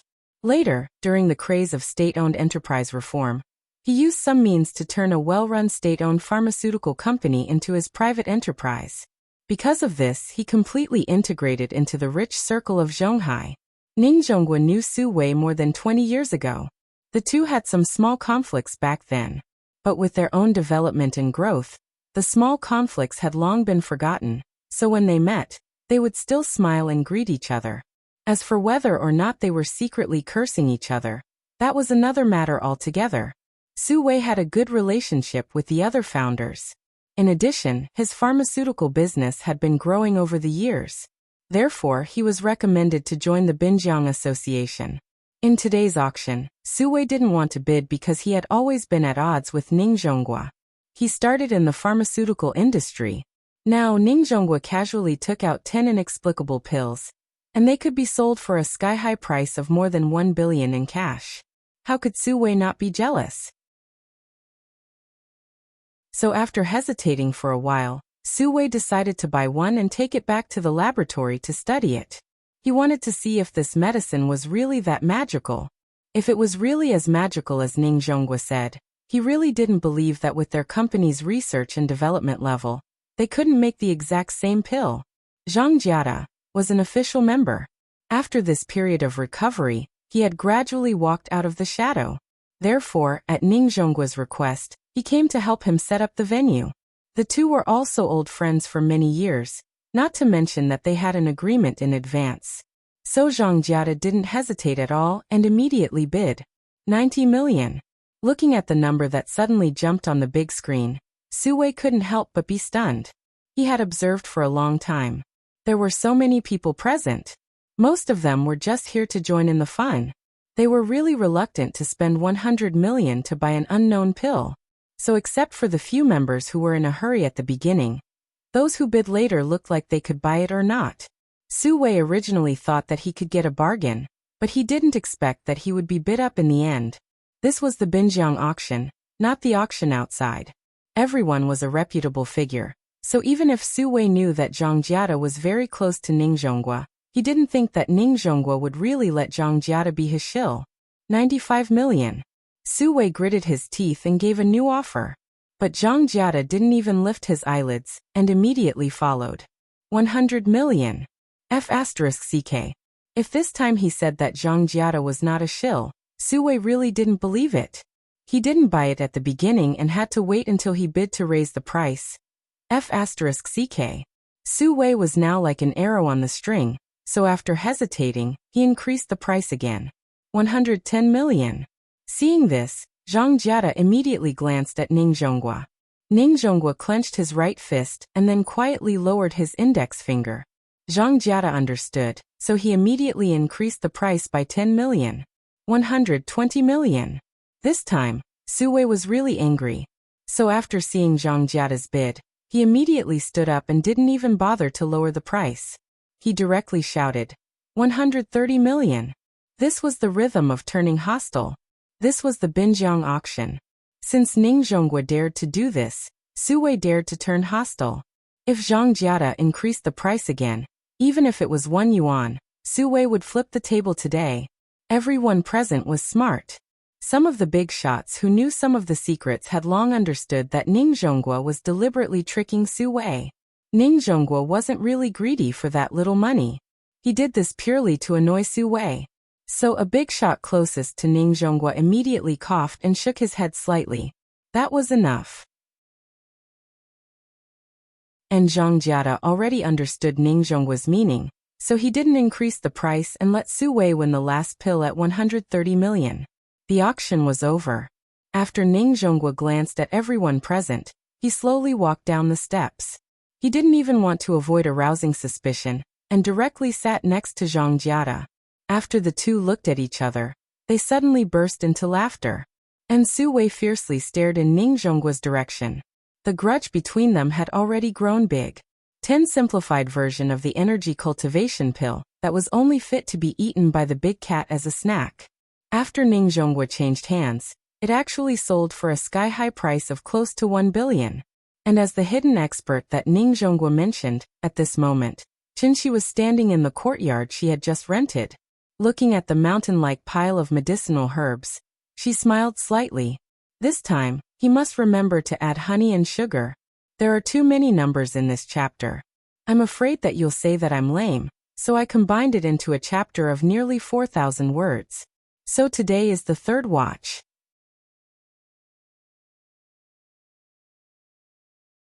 Chapter 76. Since I'm the author, not giving spoilers is the least I can do. That's why it's not convenient for me to tell you too much about the plot. I hope you can look for it yourself. The following is a review I saw on a book. I'll forward it to you and hope it can inspire you. The author has already said in Qidian that there is only one female lead, Qin Ruoying. In the book, Auntie Zhang said that Qin Ruoying left a message. If you come back and I'm not back, don't look for me and don't go to my house because I won't go home. From this, it can be seen that the female lead is not at home, but in a hidden sect. Combined with the female lead's appearance, see Chapter 31. The female lead's pregnancy should have aroused the sect's anger, so the female lead was put under house arrest. In the book, the yellow dress girl, Hao Qing, seemed to be kind enough to reveal the news to the female lead, but she had ulterior motives. After that, the female lead pretended to hate the male lead, and her hatred did not diminish, so as to eliminate the sect's malice towards her daughter and her husband. After the yellow dress girl, Hao Qing left. The author deliberately described the words creak. The door closed again. It also pointed out the deeper meaning of the female lead's house arrest. After the yellow dress girl left, the author wrote, there was no longer any anger on her face, only an unspeakable confusion and sorrow.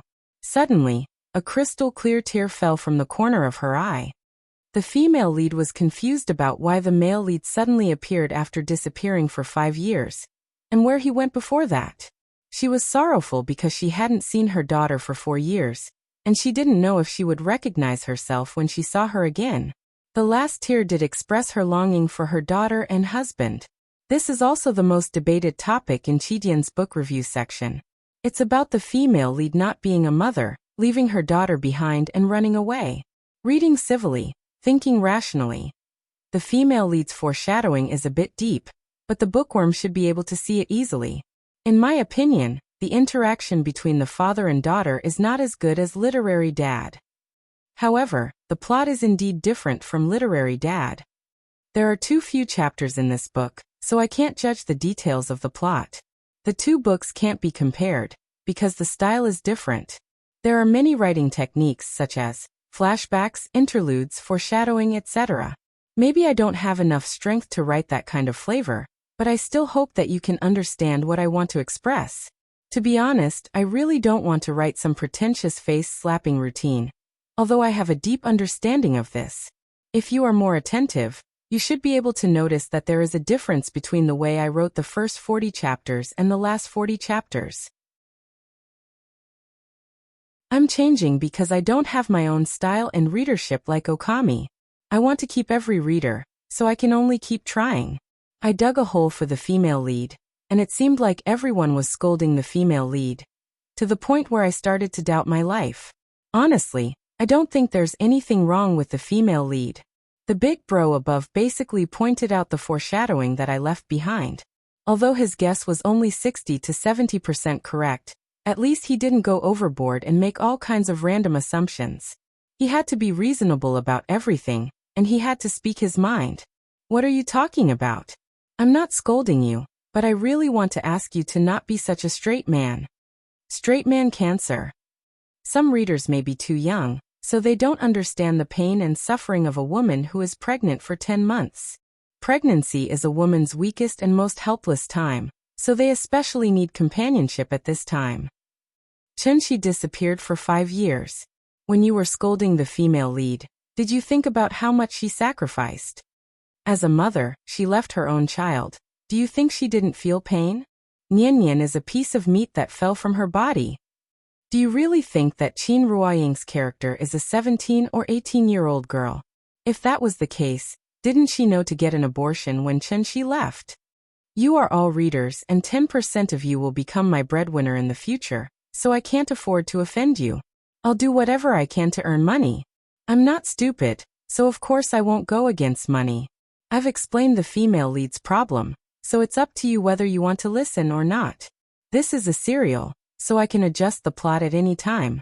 When the time comes, I'll selectively adjust the plot according to the data.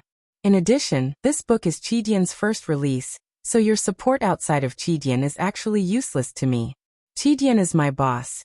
Of course, as long as you support me, I'll thank you in advance. I'm very happy to see you pirating and scolding each other.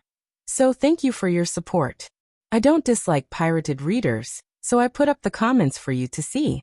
I really didn't expect that when most of Chidian's comments section was scolding the female lead, there would be a more fair and objective comment in the pirated comments section. Sigh, this book's reader group. 5117933123.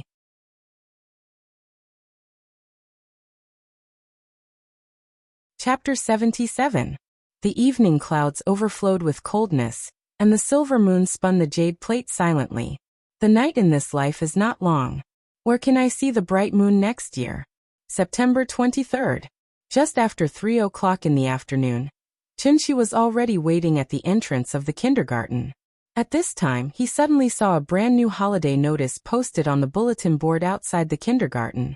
After taking a closer look, he realized that it was the Mid-Autumn Festival. Today was August 14th on the lunar calendar, which meant that tomorrow was the Mid-Autumn Festival. Perhaps because he had been wandering outside for too long, Chinchi never cared about the time after he returned to Earth.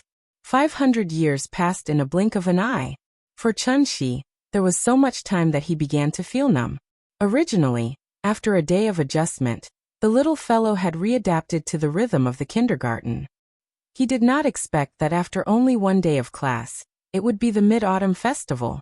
A few days after the Mid-Autumn Festival, National Day would come. Holiday syndrome. Chinchi felt a headache just thinking about it. Therefore, he decided to take a few days off, and he had to ask her to follow the schedule of the kindergarten. After reading the holiday notice, Chinchi came to the wall that he had always liked to stand on. A person and a cat, as usual, looked at the playground of the kindergarten across the wall. However, today, the teacher of the little fellow's class did not seem to arrange for them to play on the playground, so Chinchi did not see the little fellow for a long time. An hour later, a pleasant bell rang, and school was over. Chinchi stood in the crowd and lined up. As soon as he approached the school gate, he saw that the little fellow had been led by Teacher Wang to the rest area. Teacher Wang. Chinchi greeted politely, and Teacher Wang immediately took the little fellow's hand and walked over. A father knows his daughter best. Chinchi looked down at the little fellow and immediately found that something was wrong with her, so he frowned and asked, "Teacher Wang, what's wrong with her?" Teacher Wang smiled and did not have time to answer. At this time, the little fellow broke away from Teacher Wang's hand, trotted to Chinchi's feet, and then hugged his leg tightly. "Oh, you've been wronged?" Chinchi rubbed the little girl's head and quickly crouched down to pick her up. The little girl hugged Chinchi's neck and buried her face deep into Chinchi's shoulder. Chinchi gently patted the little girl's back and looked at Mr. Wang. He knew that Teacher Wang would give him a satisfactory explanation. However, Teacher Wang's next words made his expression change slightly. "Mr. Chun, Nian just got into a fight with other kids in the classroom." Nian fought with someone? At this moment, Chinchi's worldview seemed to have been refreshed. In his heart, Nian was the cutest, smartest, most obedient and most sensible child in the world. Moreover, she was still a girl. How could she fight with others? Teacher Wang had seen too many similar expressions on Chinchi's face, so she immediately explained, "She started it first, but we quickly stopped her." Well, this time Chinchi was really shocked. Therefore, Chinchi immediately glanced at the little girl in his arms, reached out, and gently patted her butt. He asked, "Nian, is what the teacher said true?" However, after Chinchi asked, the little girl lay in his arms without saying a word. She did not even bother to lift her head. This uncooperative attitude confirmed the teacher's words. However, Chinchi was not a violent parent, so he immediately asked, "Teacher Wang, can you tell me what happened?" "Of course, this is my duty." Teacher Wang smiled and nodded. Then she said, "Today is the last day before the Mid-Autumn Festival, so the school will prepare some mooncakes for the children. In the process of distributing the mooncakes, she suddenly hit the child next to her, and then the two of them started pushing and shoving. After Teacher Lee saw it, she immediately pulled the two of them apart. However, when we asked for the specific reason later, Nian did not say anything. The other only knew how to cry, saying that Nian hit him. Generally, when this kind of situation happens, we will inform both parents, hoping that the parents will guide the children correctly. After all, children spend the most time with their parents. Children around 4 years old were already exploring ways to interact with others. This process was like a child learning to speak. They would speak the human language with humans, and the animal language with animals. Therefore, the correct adult demonstration was very important. When a child knew right and wrong, it was possible to develop the ability to deal with problems and self-control in social conflicts. For children born in a normal environment and upbringing, physical contact and conflicts before the age of 6 were not malicious fights, but to express their emotions at the time. Therefore, when a child used physical contact to express their dissatisfaction, the adult needed to intervene as early as possible to guide them. Although Teacher Wang's words were a little tactful, Chunxi still understood. Therefore, he could only smile awkwardly. We did not find out the specific reason for the fight, so I hope that you can have a good chat with your child when you get home. Perhaps she was afraid that Chunxi would indiscriminately hit the child when he got home, so Teacher Wang quickly added, Nian is a good child. I believe that she must have been wronged, so she impulsively used such an inappropriate way to vent her dissatisfaction. After saying that, Teacher Wang gently touched the back of the little girl's head. Then she said to the little girl earnestly, Nian, your father is here. If you have any grievances, you can tell your father, but you must remember that you are not allowed to hit anyone in the future, okay? The little girl did not respond. Chunxi shook his arm and said in a low voice, Teacher Wang is talking to you. Be good, be polite. The little girl still did not raise her head, but she lay in Chunxi's arms and reluctantly made a sound, indicating that she heard it. I'm sorry, Teacher Wang. I will talk to her when I get home. It's okay. It's normal for a child to have been wronged. You can have a good chat with her when you get home, but remember, you must not hit her. I know. Thank you, Teacher Wang. Chunxi nodded, and was very grateful to Teacher Wang. Before leaving, the little girl was still hiding in Chunxi's arms, not even willing to say goodbye to the teacher. Chunxi had no choice but to carry her on the way home. After walking for a long distance, Chunxi stopped. He squatted on the ground and slowly put the little girl down from his arms. Then, Chunxi pinched the little girl's chubby little face and said with a smile, Okay, now can you tell Daddy what happened? Thank you to the owner of The Wind Blows Down for the 10,000 reward.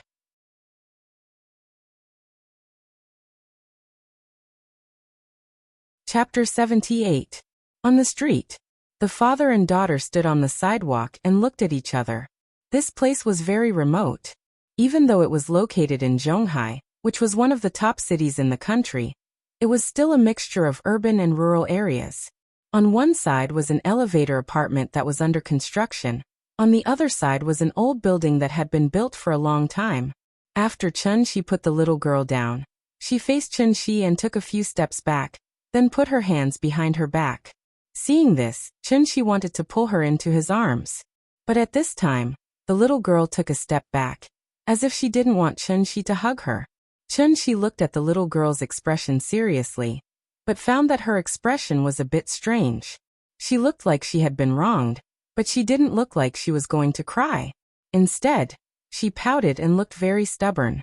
4-year-old children's language skills were not fully developed, so sometimes they could only vent their emotions by throwing a tantrum, rolling around, crying, and other behaviors. Like parents, like children.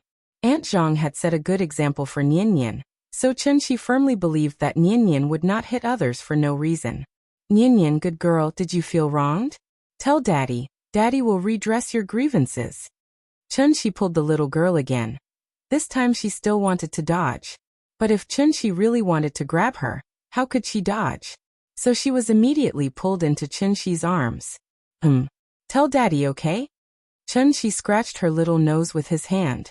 At this time, The big cat stood at her feet and meowed at the right time, as if to encourage the little girl. The little girl's long eyelashes fluttered like a fan. Then she twisted her body and said quickly, "I want to play with the big cat." Hearing this, Chunshi immediately let go of her. Good that she could talk. The little guy held the big cat in his arms and rubbed his little head against the big cat. Then he put down the big cat and squatted on the ground to stroke its fur.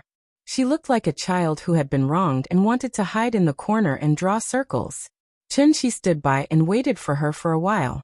When he felt that she should be almost adjusted, he said gently, "Nian, we should go home." After that, Chunshi bent down slightly and extended his left hand in front of the little fellow. Seeing Chunshi's outstretched hand, the little guy hesitated for a moment before slowly raising his little hand.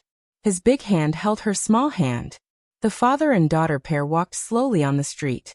The big cat followed them from a distance. When a husky saw the big cat, it immediately rushed over with its tongue sticking out.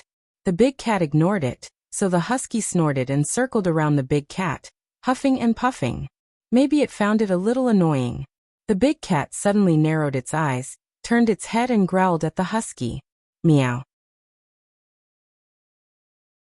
The sound was not loud, but in an instant, the husky was so scared that its fur stood on end. It immediately jumped far away, and ran faster than it came with its tail between its legs. It did not dare to look back and ran faster than it came. After arriving home, the little fellow seemed to have recovered a lot. Then, she sat directly on the sofa and watched cartoons by herself. Chunshi changed his shoes.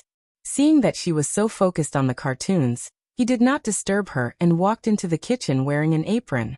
Chunshi tinkled as she fiddled with pots and pans. Usually at this time, the little fellow would run into the kitchen very clingy, and then be gently pushed out by Chunshi with a big smile. She obviously had something on her mind today. As long as humans were conscious, they would naturally have something on their mind. A 2-year-old child would have something on her mind, not to mention Nian, who was already more than 4 years old. It was not difficult to guess a child's mind.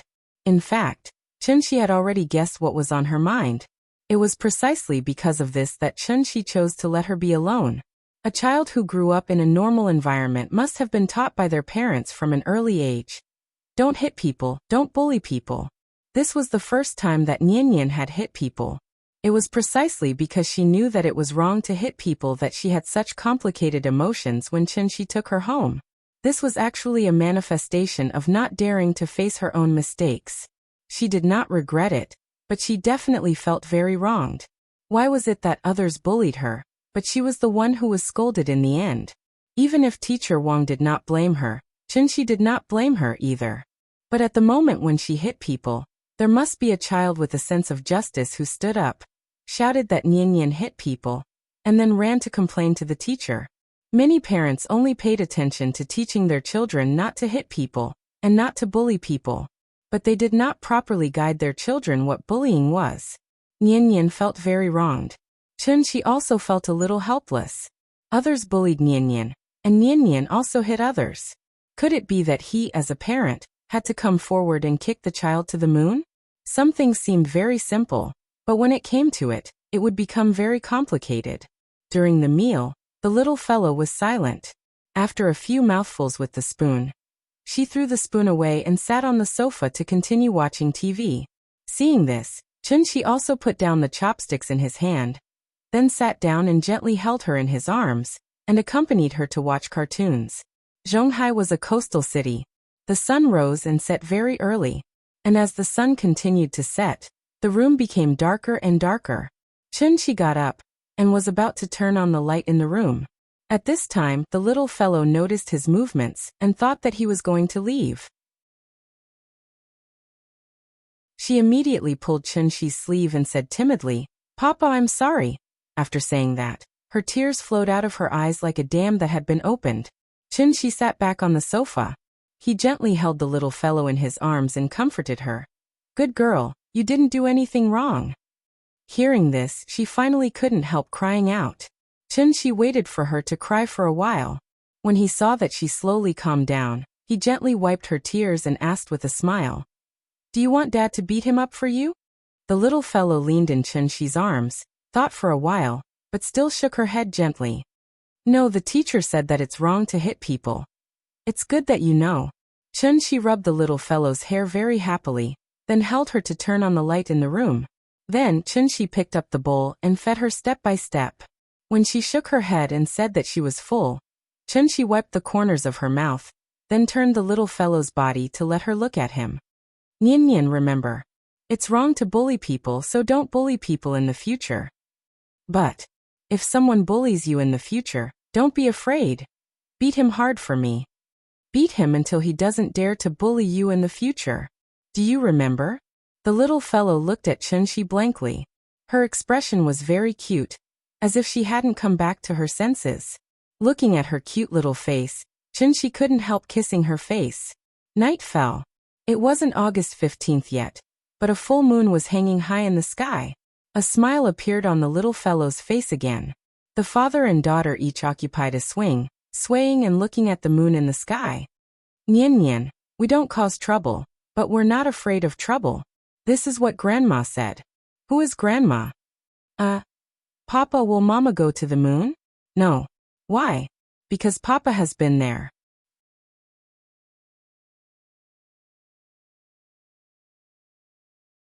Chapter 79. The next morning, Chun-Shi's phone suddenly rang. It was a text message notification.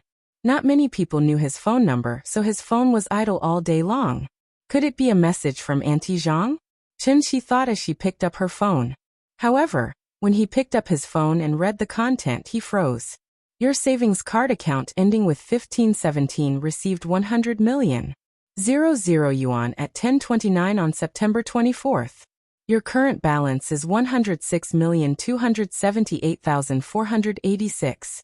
00 yuan. 10 million. 100 million? Without thinking, Chun-Shi suddenly understood where the money came from. Therefore, he couldn't help but feel a little emotional. It turned out that money was just a series of numbers for rich people. Sure enough, Chun-Shi didn't wait for long before his phone rang. As soon as he picked up the phone, Ning Zhonggua's hearty laughter came from the other end of the phone. Mr. Chun, the money. Did you receive it? Yeah, I just received it. It's like this.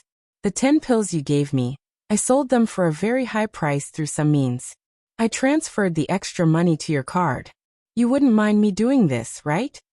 Of course not. I already took the money for the pills. Even if you sold them for 1,000 times the price, that's your ability. It has nothing to do with me. I'm glad you understand. Ning Zhonggua laughed and paused for a second. He then suddenly said, Today is the Mid-Autumn Festival. It's an old custom in our country to visit relatives and friends during the festival, so I bought some mooncakes and wanted to bring them to you. Do you think it's convenient? When Chun-Shi heard this, he couldn't help but laugh at Ning Zhonggua's words. The more he interacted with Ning Zhonggua, the more he saw Ning Zhonggua's businessman nature. It was a source of power that had been completely integrated into his blood, driving him to move in a direction that was profitable.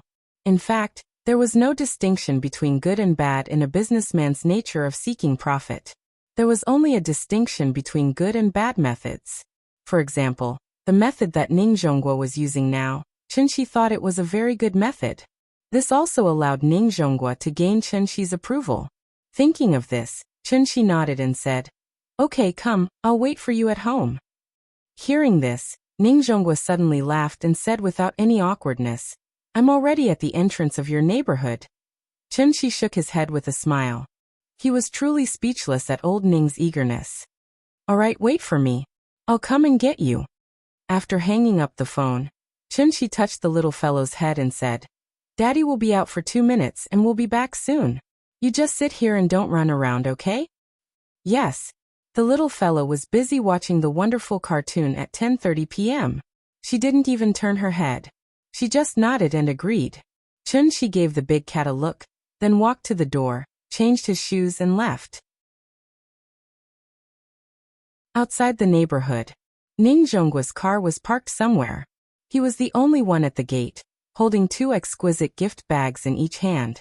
As soon as Chun-Shi walked out of the gate, Ning Zhonggua saw Chun-Shi's figure, and quickly went to greet him. Mr. Chun, sorry to disturb you. How many times have I told you you don't have to be so polite? Hearing this, Ning Zhonghua laughed and said matter-of-factly, "It has nothing to do with being polite. You saved my life, so you're my savior. A drop of water should be repaid with a gushing spring, let alone a life-saving grace. So this is what I should do. Please don't treat me like an outsider." After that, Ning Zhonghua handed the gift bags in his hand to Chen Shi and then introduced, "The one on the left can't be bought outside. I specially went to Hong Kong to find a master to make it.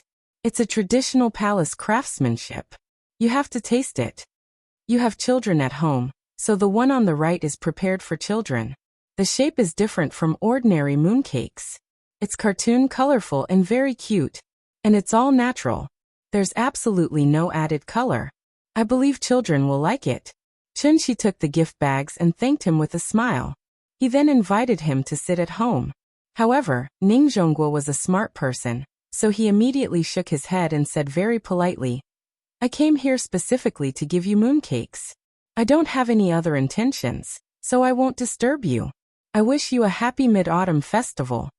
After Ning Zhonghua gave the mooncakes, he waved goodbye to Chen Shi almost without any hesitation. Chen Shi stood at the gate of the community and waited until Ning Zhonghua got into his old A6. Then, he glanced at the van that was parked a few dozen meters away. Sure enough, after Ning Zhonghua got in the car, the van behind immediately started, and then left far behind the A6. This is a bit interesting. Chen Shi held the gift bags and glanced at Ning Zhonghua's A6, then at the van behind it. He couldn't help but smile. Wei Sheng Pharmaceutical, Drug Analysis and Inspection Center. A staff member in a white coat came to Su Wei with a report and said, "Mr. Su, this is the composition test report of the pill. Please take a look." Su Wei took the report and looked at it. He found that it was full of words, and there were many professional terms that he couldn't understand at all. "I don't understand these things, I only care about the conclusion. Just briefly explain it to me." "Okay, Mr. Su." The staff member nodded, then simply explained in words that Su Wei could understand. "After our detailed analysis and inspection, we learned that this pill is actually a simple Chinese medicine pill. The specific composition test report has been listed in detail. According to the formula, we speculate that this pill can only play the role of nourishing the body and replenishing the qi and blood." Hearing this, Su Wei's expression changed. He snatched the test report from the staff member's hand. After carefully reading the test results below, his expression became somewhat uncertain. The day before yesterday, after buying this pill at a sky-high price of 130 million, Su Wei immediately sent the pill to the Drug Analysis and Inspection Center. After the Drug Analysis and Inspection Center finished the test, Su Wei gave the pill to an old employee who had been suffering from diabetes for a long time. It had only been a day since the old employee had taken the pill. Today, when the staff did a full-body examination for him, they found that his fasting blood sugar level was lower than 6.5 millimoles per liter, almost returning to the level of a normal person. In particular, this pill was really as magical as Ning Zhonghua said. Magical medicine. After seeing the power of the pill, Su Wei immediately became a little excited. Ning Zhonghua was in the shipping industry, and he was in the pharmaceutical industry. As long as he got the detailed test report, Su Wei was confident that the laboratory could replicate the exact same pill within a year. Because the comprehensive computer analysis was needed, the detailed test report was not available until now. However, after hearing the conclusion of the staff member, Su Wei subconsciously felt a chill in his heart. He finally believed Ning Zhonghua's words. Ning Zhonghua dared to use his own name as a guarantee. This pill was really something. A hidden master. 100 million for a pill, not expensive. Just as Su Wei was holding the test report and letting his imagination run wild, suddenly, his assistant ran over with the phone in his hand.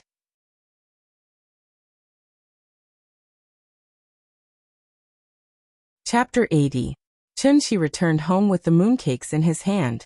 The little fellow was still sitting on the sofa, watching cartoons obediently. From time to time, she would be amused by the plots in the cartoons. Big Cat also liked watching cartoons recently. This fellow was very clever, but it was probably because it had stayed in the mountains for a long time and had not seen much of the world. Therefore, when the little guy was watching cartoons, It usually did not run around. Instead, it obediently lay beside the little guy and watched with the little guy. When he saw something happy, Big Cat would even rub his body against the little fellow. He was really becoming more and more like a cat. When Chun-Shi came back, the gift bag in his hand immediately attracted the little fellow's attention. She didn't even watch the cartoon. She jumped off the sofa and ran over. "Papa, what did you buy?" As she spoke, she reached out to grab the gift bag. Seeing this, Chun-Shi handed her the gift bag on the left. This gift bag was not heavy, but it was a little big. It was about the same size as Nike's medium-sized bag. She carried the gift bag with both hands back to the sofa. After throwing the gift bag on the sofa with some effort, she climbed onto the sofa and then knelt down to open the gift bag. After opening it, she took out a box from inside. The box was very beautiful. There were some cartoon characters printed on it. It looked very exquisite. The little fellow was immediately attracted. She could not wait to open the box. Inside, there were 12 mooncakes with various animal prints on them. These mooncakes weren't big, and were slightly smaller than ordinary mooncakes. Furthermore, they were all of different colors, all of which were warm colors. Just looking at them was enough to whet one's appetite. After Chun-Shi put down the other bag, he came to the little fellow and sat down. "Yo, the 12 zodiacs. Can you recognize the animals on them?" "I can recognize them. This is a horse. This is a monkey, this is a pig, this is a rabbit." The little fellow stretched out her small hand and pointed at each mooncake. Then she reported their names. Suddenly, she stopped and took the light yellow mooncake in her hand. "This is a dragon. I am a dragon. It's mine." The little fellow held the mooncake and giggled. After saying that, the little girl didn't hold back and directly took a bite of it. She chewed 2 mouthfuls, but before she could swallow, she puffed up her cheeks and put the remaining half of the mooncake in front of Chun-Shi's mouth. Then she mumbled, "Papa, this mooncake is so delicious, you eat it too." Seeing this, Chun-Shi gently took a bite. Not bad. It tastes like cantaloupe." This mooncake was not a traditional mooncake. The outer shell was a little crispy, and when bitten, it would emit a milky fragrance. When placed in the mouth and tasted it carefully, one would be able to taste the sweet taste of honeydew. Its filling was like glutinous rice, soft but not sticky to the teeth. There were also some coconut-like things mixed in it, which was very delicious. To be honest, this thing could not be considered a mooncake at all, but a dessert. In Chun-Shi's memory, mooncakes were supposed to be made of egg yolks, red bean paste, 5 kernels, and lotus seed. Although it wasn't as delicious as the one in his mouth, it was more traditional. Perhaps it was because this mooncake was too delicious. The little girl ate 3 pieces in a row, and then collapsed on the sofa. When Chun-Shi saw her like this, he knew that there was no need to make lunch today. When she was full, she would naturally start to feel sleepy. The little girl watched cartoons for a while, and unknowingly, she dozed off. Chun-Shi didn't want to wake her up, so he didn't carry her back to the bedroom. Instead, he gently covered her with a cold blanket. But just as Chun-Shi was covering the little girl with the cold blanket, his phone suddenly rang. Immediately, Chun-Shi was startled, and he quickly picked up the phone. The phone call was from Lin Xian. After Chun-Shi ran into the bedroom, he said into the phone, "Hello. It's me, Lin Xian. I know, what's the matter?" It's nothing. I just wanted to ask, do you have any plans for the Mid-Autumn Festival?" Her voice sounded a little hesitant. It was slow, but there was a rare gentleness in it. Chun-Shi thought for a moment, but he pretended to answer casually, "It's nothing. I just let her play too much a few days ago, so I'm going to tutor her at home for the next 2 days to adjust her. Otherwise, she'll cry for half a day when she goes to school." There was a moment of silence on the other end of the phone. Then, Lin Xian's voice became a little lighter. "Oh, then it's nothing. I wanted to ask you guys out for an outing. It seems like I can't. Then I'll ask someone else out. That's all. Happy festival. Happy festival." After dinner, the little girl watched cartoons for a while. When the moon rose, Chun-Shi took her to the courtyard again. Children couldn't watch too much television, so it was a good choice to take her out to admire the moon. So, the father and daughter sat on the swing like yesterday and admired the moon. Perhaps it was because she was in a good mood today, The little girl chewed on a mooncake while shouting for Chun-Shi to tell her a story. Seeing this, Chun-Shi told her the story of Chang-Yi flying to the moon. There were many stories about Chang-Yi, but the most popular one was that Chang-Yi was forced to swallow a medicine and became an immortal. She was trapped in the moon palace. According to the legend, when the descendant shot down the sun, the Queen Mother of the West gave him a medicine of immortality. The descendant gave the medicine to Chang-Yi for safekeeping. One day, the descendant's disciple, Feng Meng, took advantage of the descendant's absence and forced Chang-Yi to hand over the medicine of immortality.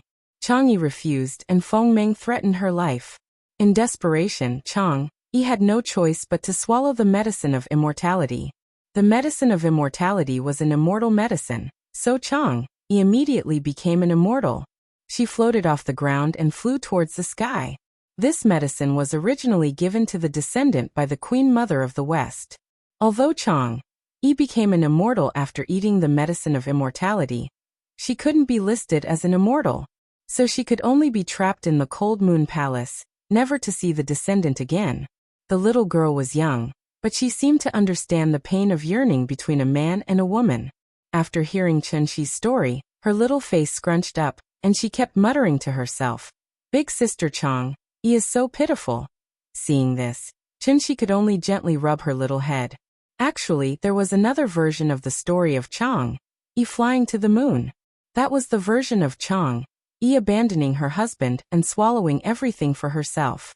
Because Chang-Yi didn't know that this medicine was only effective for the descendant, after swallowing it, she discovered that she was forever trapped in the moon palace. This was also a punishment given to her by the Queen Mother of the West. Of course, this version of the legend was a bit dark, so Chun-Shi didn't tell the little girl. The father and daughter pair swayed leisurely on the swing and admired the moon. Meanwhile, in the distance, in a small courtyard, a white-robed woman walked out of the pavilion and looked up at the full moon in the sky.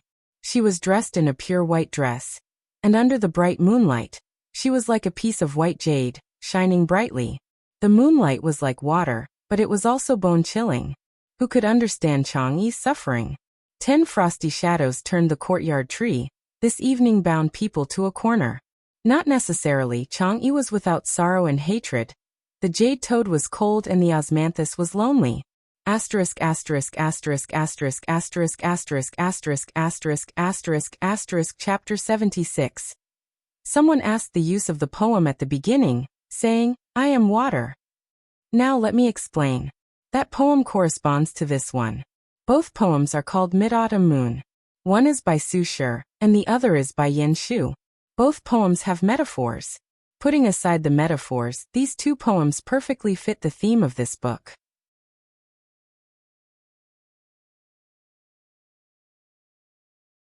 Chapter 81. With 100 million in cash, even in a first-tier city like Zhonghai, he could be considered rich. However, Chun-Shi did not seem to have the awareness of being rich. He was still busy buying groceries, cooking, washing clothes, and taking care of the children every day. He was completely the image of a standard housewife. Many people who had money would first buy a house, thinking that they should change to a better environment for their children to grow up in. Chun-Shi did not consider the issue of changing houses at all. There were mainly a few reasons. First of all, this was the house that he and Ying had worked hard to buy before he left, so he had deep feelings for this house. If there was a forced demolition, Chun-Shi might become the most powerful holdout in history. Second, other than the house being a little shabby, the sanitary environment was a little poor, and the surrounding facilities were a little lacking. What else was wrong with it? Most of the residents in the Kong residence district were not rich, so they might often quarrel over some trivial matters. However, if something really happened to a family, the kind of concern and help from the neighbors was not something the rich people who lived in a mansion alone could feel. Chun-Shi was very used to living here, so he did not plan to move at all. He did not even consider redecorating. After all, he used to live very comfortably in the cave, didn't he? But then again, in fact, even Chun-Shi himself did not realize that he was now completely integrated into this society. It was like returning to the feeling before he left. It was a feeling called life, which made him feel very comfortable every day. In the morning, after the little girl and Aunt Zhang had a video chat, Chunxi hugged her and asked seriously, "Nian Nian, do you still want to go to kindergarten?" The little girl bit her finger and thought for a while. Then she said hesitantly, "I don't want to go." Perhaps she still remembered that she was the one who strongly requested to go to kindergarten, so she immediately said with some embarrassment, "You can go too." After that, she burrowed into Chunxi's arms.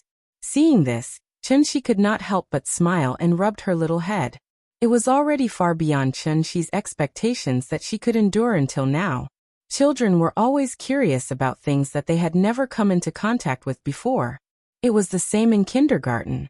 Nian Nian used to be envious of other children who could go to kindergarten, but when she really went there, she found that kindergarten was actually not a very fun place. She could play once or twice, but if she did it every day, how could she not get tired of it? In fact, Nian Nian's kindergarten was still okay. Teacher Wang was very responsible, and the arrangement of their curriculum was very scientific. There was not too much content that was beyond the syllabus. It was unlike some kindergartens where children were taught addition and subtraction within 10 in the middle class. Addition and subtraction seemed very simple, but in fact, it was a first-grade lesson arranged by the education committee. It was knowledge that only first-grade children needed to know. The reason why kindergartens taught this was because many parents now had the illusion that if their children did not learn it in advance, they would lose at the starting line. Therefore, under the strong request of some parents, many children who were not even 4 or 5 years old could already recite the positive numbers within 100 and the negative numbers within 100 smoothly. This also made the parents feel complacent, thinking that their children were the smartest. But in fact, this was the result of forcing children to remember, and not the result of children actively understanding the memory. In other words, this kind of education method was actually wrong. Except for a very small number of geniuses, normal children were basically at the perception and action thinking stage before the age of 3. From the age of 3 to 6, they were at the concrete image thinking stage. It was not until the age of 6 that children entered the early school years. For example, memorizing mathematical formulas, English words and sentences, Tang and Song poems, and mathematical formulas were all learning that emphasized memory. Learning too early was harmful and not beneficial. Why was this? Because children's brains were very malleable. Letting children learn by rote too early would greatly reduce the malleability of the brain, and thus affect the child's imagination. In addition, forced memorization would also increase the child's psychological stress and reduce the child's interest in learning. When the child really started learning in the first grade, semester fatigue would suddenly appear, and the child would not have the heart to learn at all. The young brain needed balanced development. Although the simple memory early development of the child's left brain, it inhibited the development of the right brain, hindering the full development of the brain. Chunxi did not understand these things very well. His idea was actually very simple, and that was to create a comfortable and happy childhood for Nian Nian. Chunxi did not ask Nian Nian to go to Tsinghua University or Peking University. So compared to grades, Chunxi was more concerned about whether he could create the right values, outlook on life, and worldview for Nian Nian. In this era, the right values were more important than anything else. Don't do evil, don't be cheap, don't be a saint, don't be promiscuous, confident but not arrogant, strong but not stubborn, clear distinction between right and wrong, fair and objective when looking at problems, decisive and not sloppy when finding a problem. It took 10 years to build a tree, but 100 years to cultivate people. Chunxi had a long way to go. After thinking carefully for a while, Chunxi held the little fellow and asked gently, "Since you don't want to go to kindergarten, then don't go, okay?" Hearing this, the little fellow immediately jumped up excitedly, hugging Chunxi's neck and giggling. "I don't want to go. Papa is so nice." Moo. She was now more and more clingy to Chunxi, and of course, she did not want to be separated from Chunxi. After laughing for a while, the little fellow suddenly tilted her head and thought for a while, then pouted and asked, "But the teacher said that adults have to go to work, and children have to go to school. If I don't go to kindergarten, then what should I do?" Chunxi gently pinched her little nose, then said with a smile, "You're still young. You just need to eat more and grow up quickly. Children can do what they like, so I won't force you. Since you like to play so much, I'll take you to Shangjing, okay? Where is Shangjing? Shangjing is the capital of our country. There are the Forbidden City, Tiananmen Square, and the Great Wall there. Do you want to see it? Hearing this, the little fellow was immediately interested in Chen Shi. She stood on Chen Shi's legs and jumped up and down. I want to go. Yes. I want to see the Great Wall. She did not know about the Forbidden City and Tiananmen Square, but she had seen the Great Wall in children's picture books since she was a child, so she was immediately interested. Then we'll set off tomorrow. When it's National Day, I can take you to Shangjing to see the military parade. Okay. Every festive season he missed his family. Perhaps he was infected by the festive atmosphere. Chen Shi suddenly missed his family very much. Nian Nian and Yingying were his only family in this world. Yingying went to Shangjing 3 years ago, and since then, there had been no news of her. After this period of time, the little fellow had gradually adapted to the days when Aunt Zhang was not around. As long as her father was around, she would not be afraid of anything unfamiliar. It was precisely because of this that after careful consideration, Chen Shi finally made the decision. It was time to take the little fellow on a journey to find Yingying. A child could not live without a mother, and he could not live without a wife. Shangjing. We're coming. Thank you Lulu Dai July for your great reward. Thank you. Would you use 001 for the 10,000 coin reward? Thank you to a leaf of red maple from newly transformed Crow Cave for your great reward. I'll check this chapter from time to time. Some readers may have scolded me before, but they have high resistance to drugs, so they still read until now. So I have to apologize to you. Because as long as it's a bad review, I'll delete the post and permanently ban it. But I only know how to ban it, and I don't know how to unban it.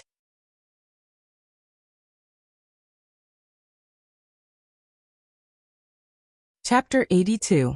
To be honest, the real reason why Chen Shi wanted to go to Shangjing so quickly was, he had money. After all, Shangjing was the capital of a country, and the cost of living there was not low. A few years ago, it was very popular to move to the north. Many outsiders with dreams came for the first time.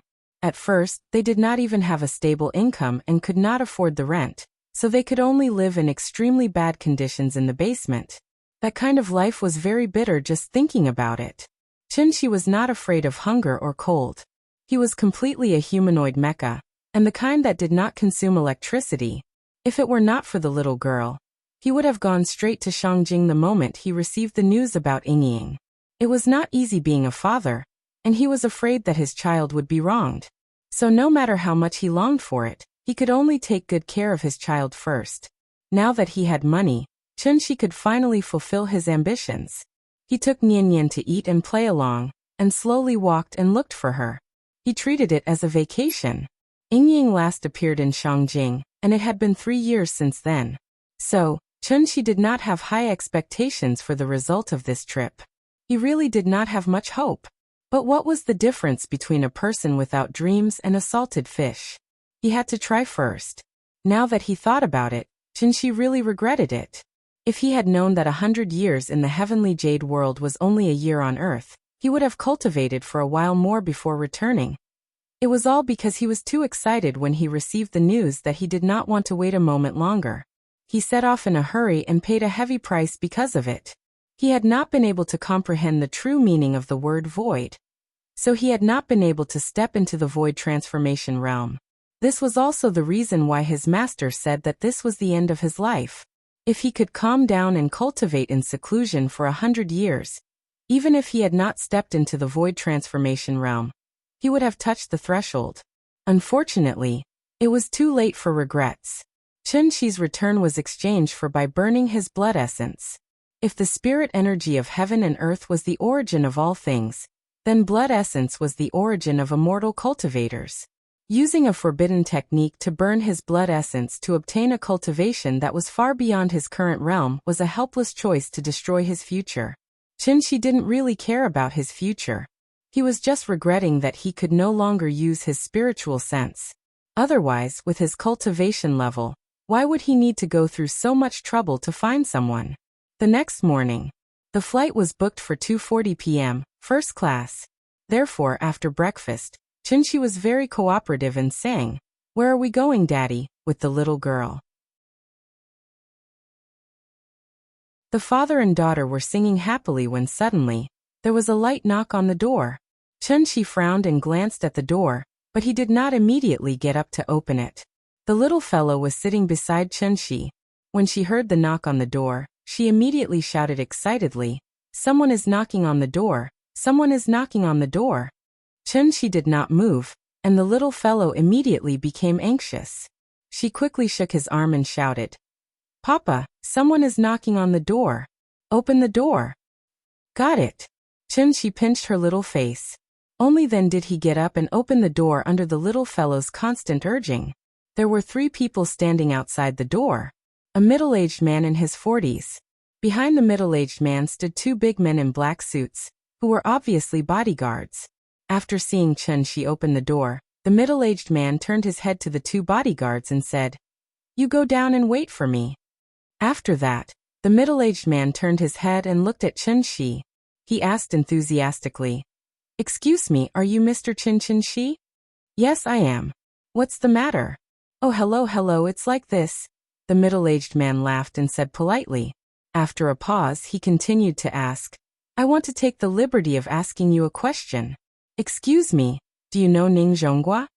After that, the middle-aged man stared at Chunshi's expression, as if he wanted to see something from his face. However, Chunshi's answer was somewhat out of his expectations.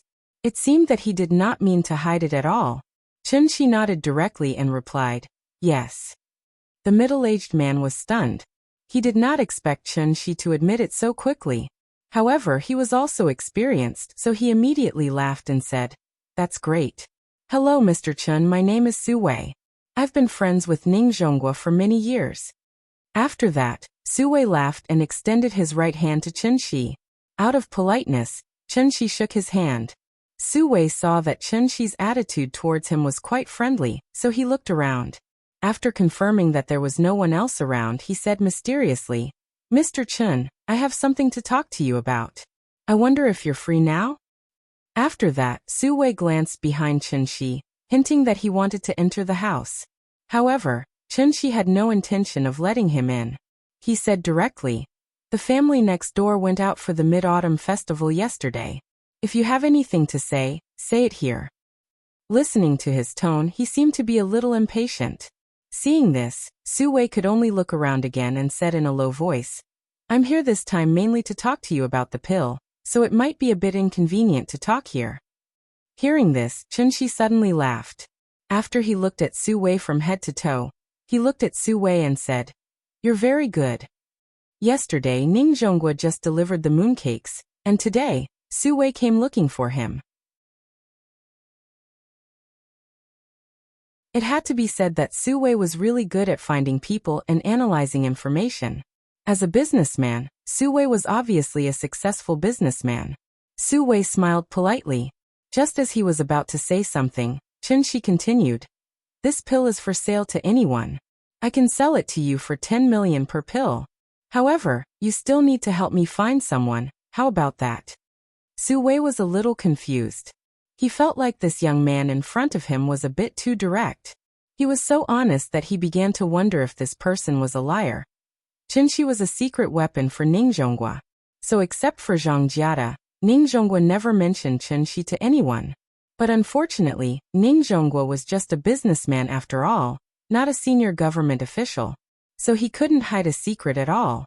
Therefore, Suwei easily learned about the existence of Chunshi from the driver. Although the price was a bit high, everything was worth it. When Suwei learned from the driver that Ningjongwa respected a young man very much, he immediately sent people to investigate this young man. Although he was still a little uncertain whether the pill in Ningjongwa's hand was obtained from this young man. But there was no doubt that this young man was definitely not simple. Therefore, Suwei immediately came to visit. What he didn't expect was that this young man actually admitted it directly, and even made his request directly. Chunshi waited for a while. Seeing that Suwei didn't immediately answer after listening to his request, he frowned and asked, "Is there a problem?" Suwei just hesitated out of caution. Seeing that Chunshi was urging him, he immediately nodded and said, "No problem." What a joke! That pill in Ningzhonggua's hand was sold for 100 million. But Suwei also knew that 100 million for one pill was the price Ningzhonggua got through the auction. Once the second batch of pills came out, everyone would understand that this pill could be mass-produced. Naturally, it wouldn't be sold at such a high price. Suwei thought that although it couldn't be sold for 100 million, 30 to 50 million shouldn't be a big problem, right? This was a good deal. Seeing that Suwei agreed, Chunshi nodded and then shouted into the house, "Big cat, help me get the small white bottle on the table."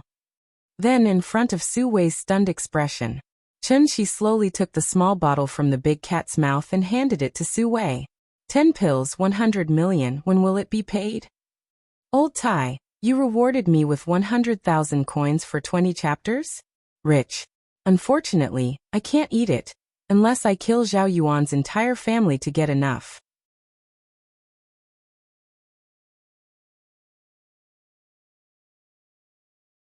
Chapter 83. After Suwei left Kongju community and got into his car, he still felt like he was living in a dream. It was too smooth.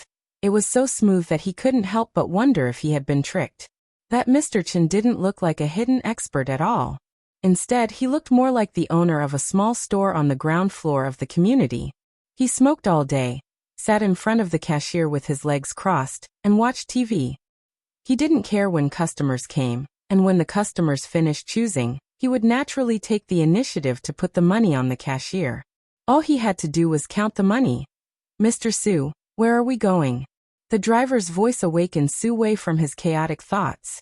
He froze for a moment, then gritted his teeth and said, "To the lab." Although it was almost impossible for Ningzhonggua to predict that he would set a trap for him here, Suwei was still a little worried, so he was going to let the lab test the ingredients of this pill again to make sure that the 10 pills in his hand were exactly the same as the previous ones.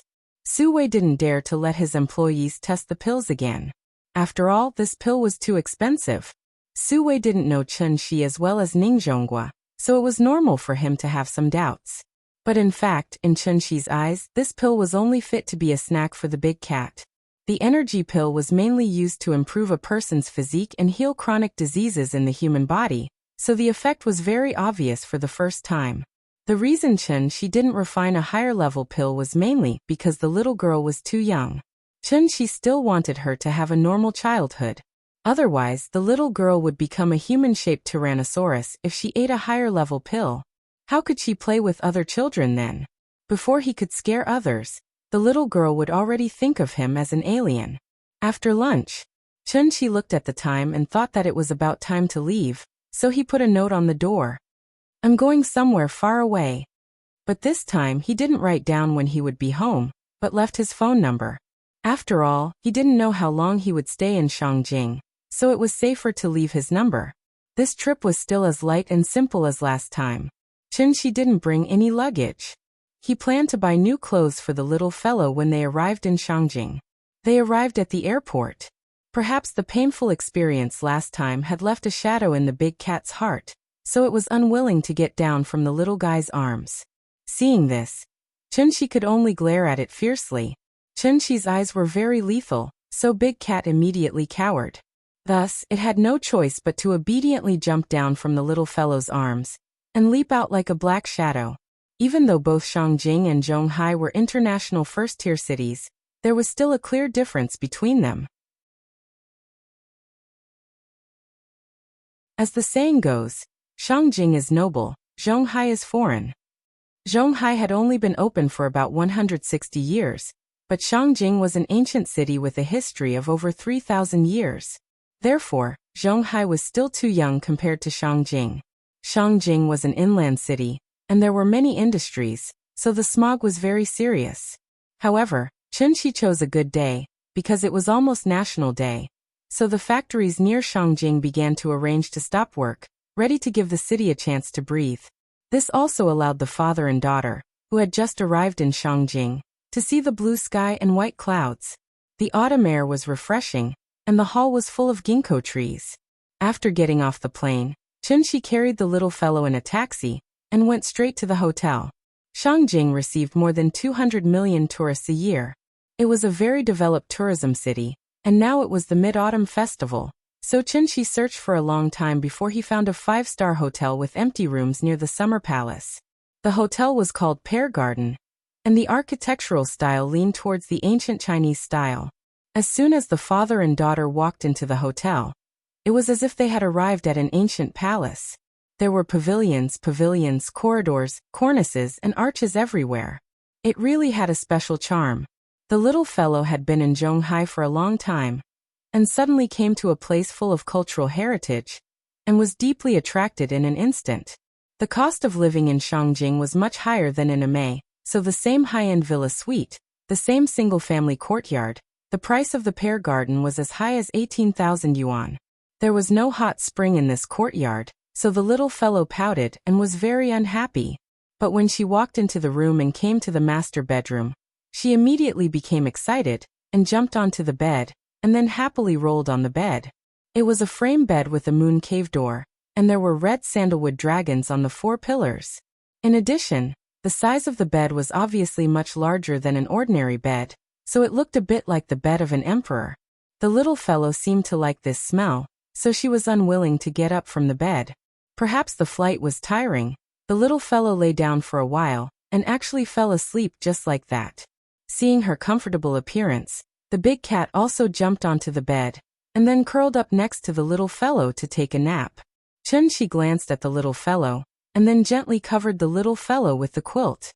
He silently sat at the end of the bed, quietly looking at the little fellow's sleeping face. After an unknown amount of time, the sun had already set, and the little fellow slowly woke up. She sleepily rubbed her eyes, and then seemed to be frightened by the dim room, and quickly sat up with her hands supporting her. When she saw Chunshi sitting next to her, she pouted and said, "Papa, I'm hungry." Hearing this, Chunshi immediately smiled and hugged her in his arms. After washing her in the bathroom, he took the little fellow to the Pear Garden restaurant. Because of the special status of Shangjing, Shangjing cuisine could be said to be a collection of national culinary skills. Not only could they make the incomparably extravagant Manchu Han Imperial Feast, but they could also make delicious and inexpensive folk snacks. Shangjing roast duck was the model of Shangjing cuisine. With its bright red color, tender meat, mellow taste, and fatty but not greasy characteristics, it was known as the world's most delicious dish. The little fellow held a drumstick in each hand, and chewed until her mouth was full of oil. The big cat looked at the little fellow's intoxicated eating manner, and immediately its appetite was aroused. It eagerly squatted on the chair next to him, and its saliva almost flowed out.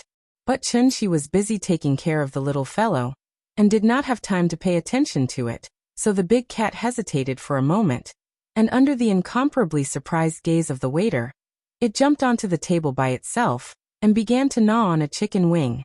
This family was really strange, daring to have a pet with a child, and even allowing pets to be at the table. After dinner, it was almost 8 o'clock in the evening, so Chunshi could not take the little fellow to the summer palace. Back in the courtyard, Chunshi sat on the rocking chair with the little fellow in his arms. Chunshi did not tell the little fellow the purpose of this trip. In fact, he was afraid that after he said it, the little fellow would have expectations. Because of expectations, there would be disappointment. Chunshi did not want to disappoint Nianyan. He also did not want to disappoint Yingying.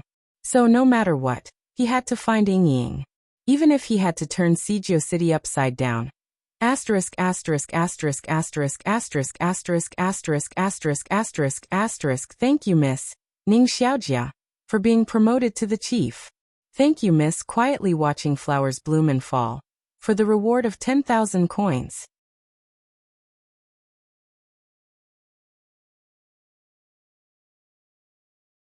Chapter 84. Shangjing used to be called Sijio City. In ancient times, Shangjing City was divided into the Outer City, Inner City, Imperial City, and Forbidden City. What was Sijio City? In fact, it was the 4 gates of the Imperial City, and the 9 gates of the Inner City. The 4 gates of the Imperial City were Tian and Men, Dian Men, Dong and Men, and Xian Men. The 9 gates of the Inner City were Dong, and Men, Xian Men, Chaoyang Men, Fuan Men, Chongwen Men, Xuanwu Men, Dishing Men, Anding Men, and Qian Men. These gates were very famous. Even people who had never been to Shangjing might have heard of them from newspapers and television. When some of the older people in Shangjing were bragging, they would tell others that their ancestors lived in Sijio City with their Beijing accent. That was because in the Qing dynasty, the emperor lived in the Forbidden City, the royal family lived in the Imperial City, and the commoners and Han people could only live in the outer city. By saying this, he was actually trying to express that his ancestors were relatives of the imperial family. As for whether it was true or not, only God knew. Taizu once said, "The temple is small, but the gods are big, and the pond is shallow." However, that was decades ago. Shangjing's pond was not shallow now. It was not an exaggeration to say that there were hidden dragons and crouching tigers. Just like a joke, if one stood on the street and threw a brick casually, it might hit a few officials. After all, this was the capital, and also a famous historical city that had been passed down for thousands of years. The magnificent history had been blown away by the wind and rain, and the world had changed, but Shangjing's majestic city still stood there. This was the origin of its unique charm. At 8:30 in the evening, it was neither too early nor too late. In addition, the little girl had already slept, so after Chun-Shi accompanied her in the courtyard for a while, she started to clamor about going out to see Tiananmen. This was outside the Fourth Ring Road. It would take more than an hour to take the subway from Summer Palace to Tiananmen. Even if there were no traffic jams at night, it would take at least 40 minutes. Therefore, Chun-Shi wisely rejected her request. The little girl refused and kept clamoring to go out and play. She almost rolled on the ground and threw a tantrum. She had just woken up and eaten, so of course she was full of energy. Seeing this, Chun-Shi had no choice but to agree to take her to Summer Palace. The Summer Palace would open at 8 o'clock, and tourists were not allowed to enter. However, Chun-Shi did not intend to enter from the front door. He carried the little girl and walked around the outside of the Summer Palace. Eventually, they arrived at a secluded path. After that, Chun-Shi looked around and confirmed that there were no cameras around. He held the little fellow in his arms and lightly stepped on the ground. His entire body was like a light bird as he lightly flew over the wall. While Chun-Shi was flying, the little girl's eyes widened as she stared blankly at the treetops that were getting closer and closer. Behind the wall was the embankment of the lake, where there was a stretch of towering trees. Chun-Shi gently landed on the ground with the little fellow in his arms. At this moment, the little fellow seemed to have finally regained his senses. She waved her hands and immediately opened her mouth to shout, "Papa, we are flying! It's flying!" The child's scream was very sharp. It pierced through the calm night sky and traveled toward the sparkling Kunming Lake. Chun-Shi quickly put his index finger on her mouth and said, "Shoo, Daddy didn't buy a ticket. If someone finds out, we will be kicked out." Hearing this, the little guy immediately covered his mouth with both hands, revealing a pair of quick-witted eyes that were rolling around. This was the first time Chun-Shi showed his ability in front of the little fellow. However, the little fellow's reaction was not as big as he expected. A child's imagination was very rich. Many children would fantasize that their father was Superman. Therefore, when Chun-Shi showed his inhuman side, the little fellow was not surprised. Instead, she was very excited. She covered her mouth with her hands and kept making woo-woo sounds. Seeing her like this, it seemed that she wanted to say something, but was afraid that she would be kicked out. Therefore, she could only cover her mouth tightly and did not dare to say anything. Seeing her excited look, Chun-Shi did not know whether to laugh or cry. After setting up a sound insulation restriction, he said with a smile, "What do you want to say? You can say it now. Daddy is so awesome." After saying that, the little fellow kissed Chun-Shi's face heavily. Then she pointed to a small island in Kunming Lake and shouted, "Daddy, I want to go there. Take me there." "Okay, let's go. Where is Mount Yen? Where is Mount Yen?" Unparalleled romance belongs to Kunming. Kunming Lake used to be called Wongshan Lake. It was a natural lake formed by many springs in the northwest suburbs of Shangjing. During the reign of Emperor Qianlong, Qianlong ordered the construction of Qingyi Garden next to Wongshan Lake. Then the lake was developed and formed into the current scale. The name of Kunming Lake was taken from the story of Emperor Wu of Han, who opened the Kunming Lake in Chang, and to practice naval warfare. In 1860, Qingyi Garden was burned down by the British and French Army. In 1888, Cixi ordered the reconstruction and renamed Summer Palace. Unfortunately, in 1900, Summer Palace was destroyed by the Eight-Power Army. It was really a fate full of misfortunes. The area of Kunming Lake was about 3/4 of the total area of Summer Palace. Chunxi had already looked at the map before coming, so he was very clear about where he was now. There were 3 small islands in Summer Palace. Chunxi was now near the Mirror Pavilion Island. The place that the little fellow wanted to go to was the Mirror Pavilion. Most of the scenic spots in Summer Palace were concentrated on the Longevity Mountain in the north. Looking from afar, one could see a scene of bright lights. The Mirror Pavilion was originally a watchtower to prevent villagers from entering. However, during the reign of Emperor Guangxu, because there was no money to repair the Mirror Pavilion that was destroyed by the British and French armies' heavy artillery, the remaining materials were dismantled for other purposes. Since then, the Mirror Pavilion had become a deserted island in the water and had never been repaired. The weather in Shangjing was good recently. In addition, it was the Mid-Autumn Festival, so the moon had been rising for several nights in a row. Chunxi carried the little fellow to the lake and used his hand to scratch her nose. Then he smiled and asked, "Daddy will show you a magic trick, okay?" "Okay. I want to see a magic trick." Hearing this, Chunxi nodded and prepared to play a magic trick to tease her. But then, Chunxi seemed to have thought of something and hurriedly said to the little fellow seriously, "This is a magic trick. If you want to learn, Daddy can teach you in the future. But before you learn it, don't do what I do. It's very dangerous, do you understand?"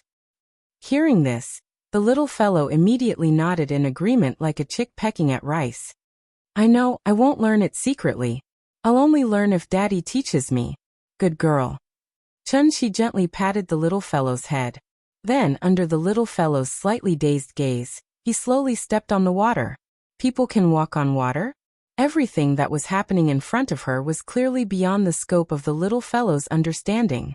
So, she immediately opened her mouth and said, "Daddy." But as soon as she shouted, the little fellow reacted.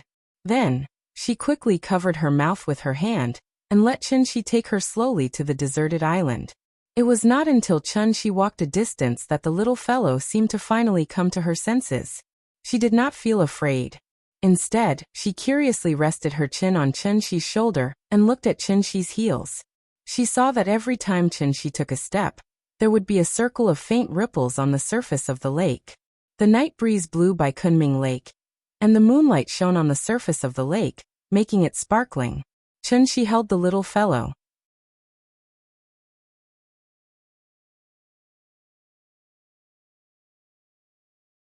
Chapter 85. The Pavilion of Mirrors was located on the west bank of Kunming Lake, commonly known as Tuancheng. Therefore, this lake on the southwest side of Kunming Lake was also known as Lake Tuancheng. The outer circle of the Pavilion of Mirrors was about 60 meters in diameter. It was a circular water fortress. Unfortunately, it was destroyed during the reign of Cixi. Now, only a desolate island of ruins remained. Lake Tuancheng was the destination of the South to North Water Transfer Project. It was also the main source of drinking water in Shangjing. Because there were too many people who came here to swim, in order to protect the water source, the government could only pay the price of destroying the Summer Palace and depriving the tourists of the view. They invested tens of millions to increase the height and increase the fence to prevent tourists from entering. Thus, it was difficult to recreate the scenery of Lake Tuancheng. There were no private cruises on Kunming Lake. Therefore, if one wanted to get to the Pavilion of Mirrors, they could either secretly swim over the fence or wait for the lake to freeze in winter and step on the ice to get there. This place had been sealed for a long time. It was indeed a bit desolate. In addition, it was already late. The lush trees on the island blocked most of the moonlight. Therefore, it looked gloomy and was especially scary. Chunxi carried the little girl and gently stepped onto the Pavilion of Mirrors. What he saw was a burnt tree. Its mottled shadow echoed with the scarred city wall behind it. Through the gaps between the tree roots, he could see the shadow of the Jade Spring Mountain Pagoda in the distance. This place was too remote and gloomy. Therefore, the little girl immediately became afraid. She could only shrink into Chunxi's arms as much as possible. Her small hands hugged Chunxi tightly. Her palms were cold. This also made Chunxi frown slightly. He originally thought that the Pavilion of Mirrors was a good place. He didn't expect to find that it was just a desolate ruin. It was not good to scare the child. Therefore, Chunxi gently placed his left hand on the little girl's head. He carried her, and prepared to leave. However, before leaving, Chunxi suddenly raised his head and looked thoughtfully at the abandoned city wall that was more than 10 meters high. He then stepped on the water again and slowly left. Back at the hotel, the little girl was a bit unhappy. She was probably frightened. Even when Chunxi said that he would play games with her, she was not interested at all. Chunxi had no choice but to hug her and sit on the bed. Then he told her Andersen's fairy tales. The story wasn't important. What was important was that her father was by her side. Therefore, the little fellow wrapped herself in the soft quilt and lay in Chunxi's arms, listening to his long-winded story. Finally, she slowly relaxed and fell into a deep sleep. The next day before dawn, perhaps because she was frightened last night, the little girl seemed to be having a nightmare. Before she woke up, she waved her little hands and murmured in a daze, "Papa! Papa! Daddy is here." Chunxi was sitting cross-legged beside her. When he heard her cry, he immediately checked on her condition. Then he placed his hand on the little fellow's forehead and said softly, "Daddy is here. Baby, don't be afraid, don't be afraid." Perhaps Chunxi's comfort was effective. The little girl hugged Chunxi's wrist, then changed her position, and continued to sleep. Chunxi's wrist was grabbed by her so he couldn't move casually. So he could only maintain this awkward position, and quietly look at the little girl's sleeping face. His eyes were very gentle, full of a kind of fatherly love. Zhonghai, Jin City Villa. In Ning Zhonggua's study, Mr. Hu sat on the sofa quietly, waiting for Ning Zhonggua's reply. He had been with Ning Zhonggua since he was 18 years old. Now it had been more than 20 years. As for him, he had slowly climbed up the ladder to become the vice president of the Zhonghai Ocean Group from his position as a storekeeper. Mr. Hu's education level was not high. After dropping out of junior high school, he came out to work. If it weren't for Ning Zhonggua's promotion, he would not have been able to get to where he was today. Therefore, in Mr. Hu's heart, Ning Zhonggua was his benefactor, and also his benefactor who gave him a chance to prove his value in life. After listening to Mr. Hu's report, Ning Zhonggua frowned slightly. After careful consideration, Ning Zhonggua asked, "Are you sure the news is true?" Mr. Hu immediately nodded and said with certainty, "It's absolutely true. Su Wei must have Mr. Chen's elixirs, but I'm not sure how many he has for the time being. How did he find Mr. Chen?" After saying that, without waiting for Mr. Hu to answer, Ning Zhonggua suddenly seemed to think of something. He suddenly shook his head and laughed. After gently shaking his head, he sighed as if he was deeply moved. "Other than you, only old Lu and Qiu Tong know about Mr. Chen's existence. Yesterday, Mr. Lu suddenly took a long leave. I really thought he had something urgent to deal with. I really didn't expect that Mr. Lu would betray me one day." Mr. Hu did not speak. Although he was the vice president and old Lu was the chauffeur, old Lu had more experience than him if they were to compare. Ning Zhonggua would never mistreat his confidants. Mr. Hu wanted to climb up the ranks, so Ning Zhonggua let him sit in the vice president position. His position in the Ocean Group was second only to Ning Qiutong. Mr. Lu was not so career-oriented. Ning Zhonggua wanted to transfer him many times, but Mr. Lu refused with a smile. Therefore, Ning Zhonggua could only give him a big red packet every year, which was as thick as Mr. Hu's annual salary. Ning Zhonggua sighed for a while, but he did not seem to care too much about this matter. After taking a sip of tea, he said casually, "Forget it, I guess Su Wei's methods are too powerful, and Mr. Lu might have something that he can't say. Anyway, you can deal with it as you see fit. You don't have to ask me about this anymore." "Okay." Hearing this, old Hu nodded his head heavily. A cold light flashed in his slightly narrowed eyes. After Ning Zhonggua finished talking about Mr. Lu, he thought for a while, and then gently put down the teacup. After a moment of silence, he said to Mr. Hu, Su Wei probably found Mr. Chen before he went to Shangjing. How about this? You put the company's business aside first, and I'll give you 2 important tasks. Sure. The first task, starting from today, you will do your best to find a woman named Qin Ruoying.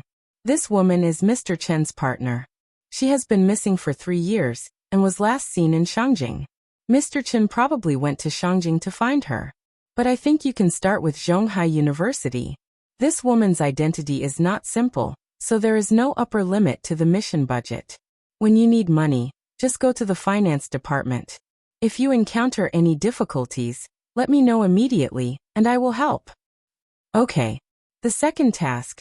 At this point, Ning Zhonghua suddenly chuckled.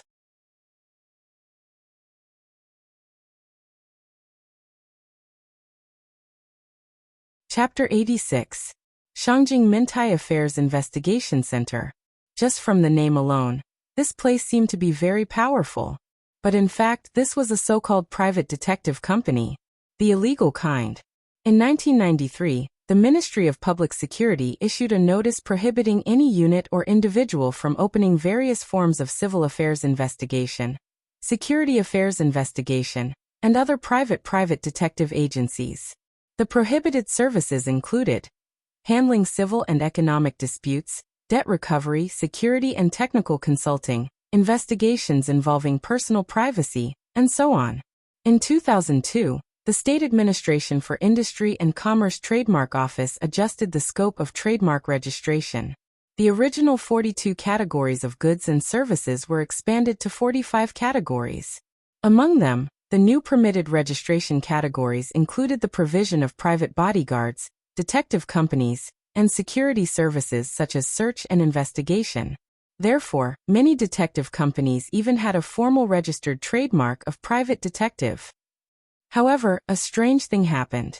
The State Administration for Industry and Commerce allowed the registration of trademarks, but it did not mean that the ban on private detective had been lifted. It was precisely because of this that private detective was still an illegal industry. The reason why the Ministry of Public Security prohibited it was mainly because private detective investigations were likely to touch on other people's privacy. Moreover, the evidence and materials provided by private detectives were not credible, and there was even the possibility of falsification. The state prohibited it, but the consumer market had a huge demand. Therefore, in recent years, there were more and more private detective companies with names such as consulting companies, public affairs investigation centers, and public affairs investigation centers. These companies that called themselves public affairs investigation agencies had a wide range of services, including search, emotional loyalty investigation, child behavior monitoring, recovery of large debts, whereabouts investigation, credit investigation, intellectual property investigation, as well as anti-counterfeiting and protection of rights, economic intelligence investigation, and so on. If private detectives wanted to complete their business, they could only use methods such as tracking, stalking, and candid photography to obtain the corresponding evidence. However, this kind of evidence collection method would inevitably seriously infringe on the privacy of the investigated person, and may even endanger the normal production and living order of other people, causing innocent victims. Therefore, it was prohibited by law.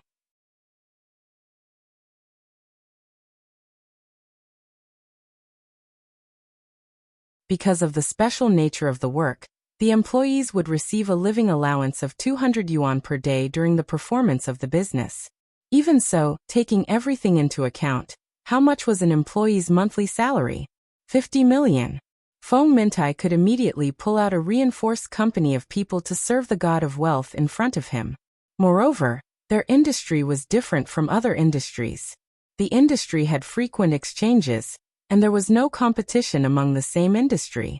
Similar to the business of finding people, when he received a commission, his colleagues from all over the country would take the initiative to disclose relevant clues to him. Then he would distribute the information to his colleagues. Wasn't it difficult to find a person who owed money and ran away, hiding in a small county town? But didn't they also catch one accurately? Finding people was too easy. Therefore, even with Feng Mintai's current self-cultivation, he was so excited that he almost jumped up. Their industry usually required a deposit of 20%. However, because the contract amount was too large, Feng Mintai only symbolically asked for a deposit of 100,000 yuan.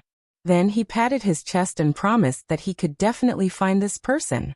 The god of wealth seemed to be very satisfied with Feng Mintai's professionalism. After listening to his bragging, he decisively paid the deposit, then carried the child and prepared to leave. Seeing this, Feng Mintai immediately called for 2 lackeys. The 3 of them escorted the god of wealth all the way downstairs. Then, they nodded and bowed as they respectfully sent the god of wealth off.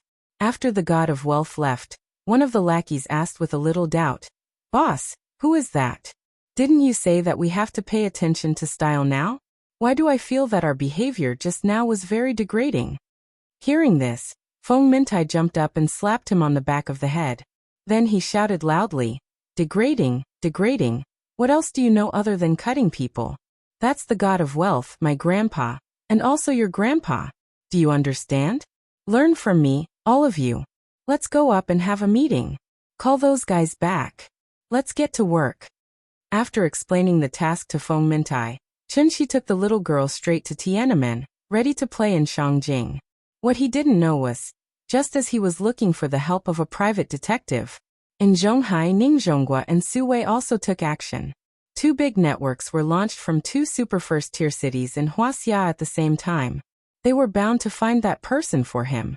"Brother, don't rush me. The big plot is about to unfold. It's not like the previous small plot. Let me adjust the plot properly. After all, quality is more important than quantity."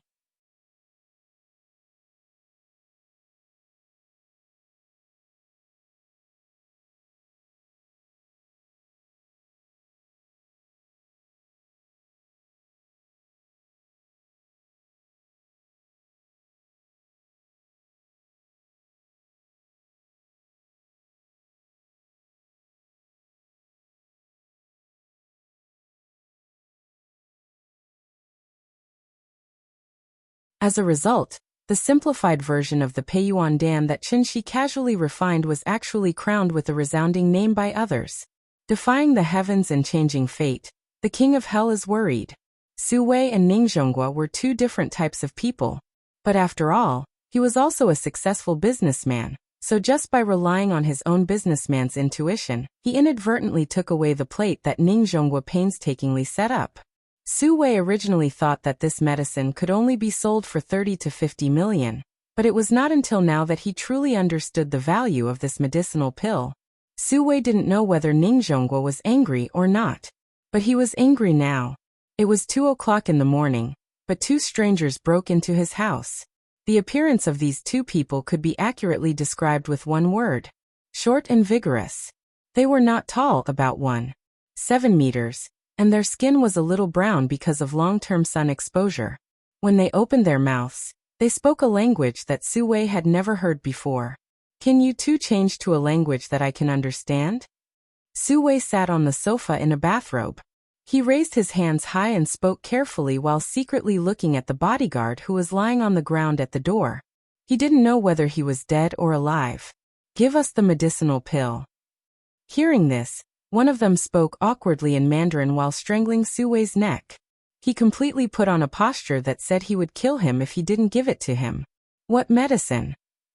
Su Wei still wanted to play dumb, but as soon as he finished speaking, he regretted it. Because these 2 people obviously came prepared. When they heard that he was playing dumb, they immediately punched his lower abdomen. Bang! After that punch, Su Wei almost fainted because of the pain. The man pretended to hit him again, and Su Wei repeatedly begged for mercy. "Stop. Stop hitting me. I'll tell you the truth. I've already sold all the medicinal pills."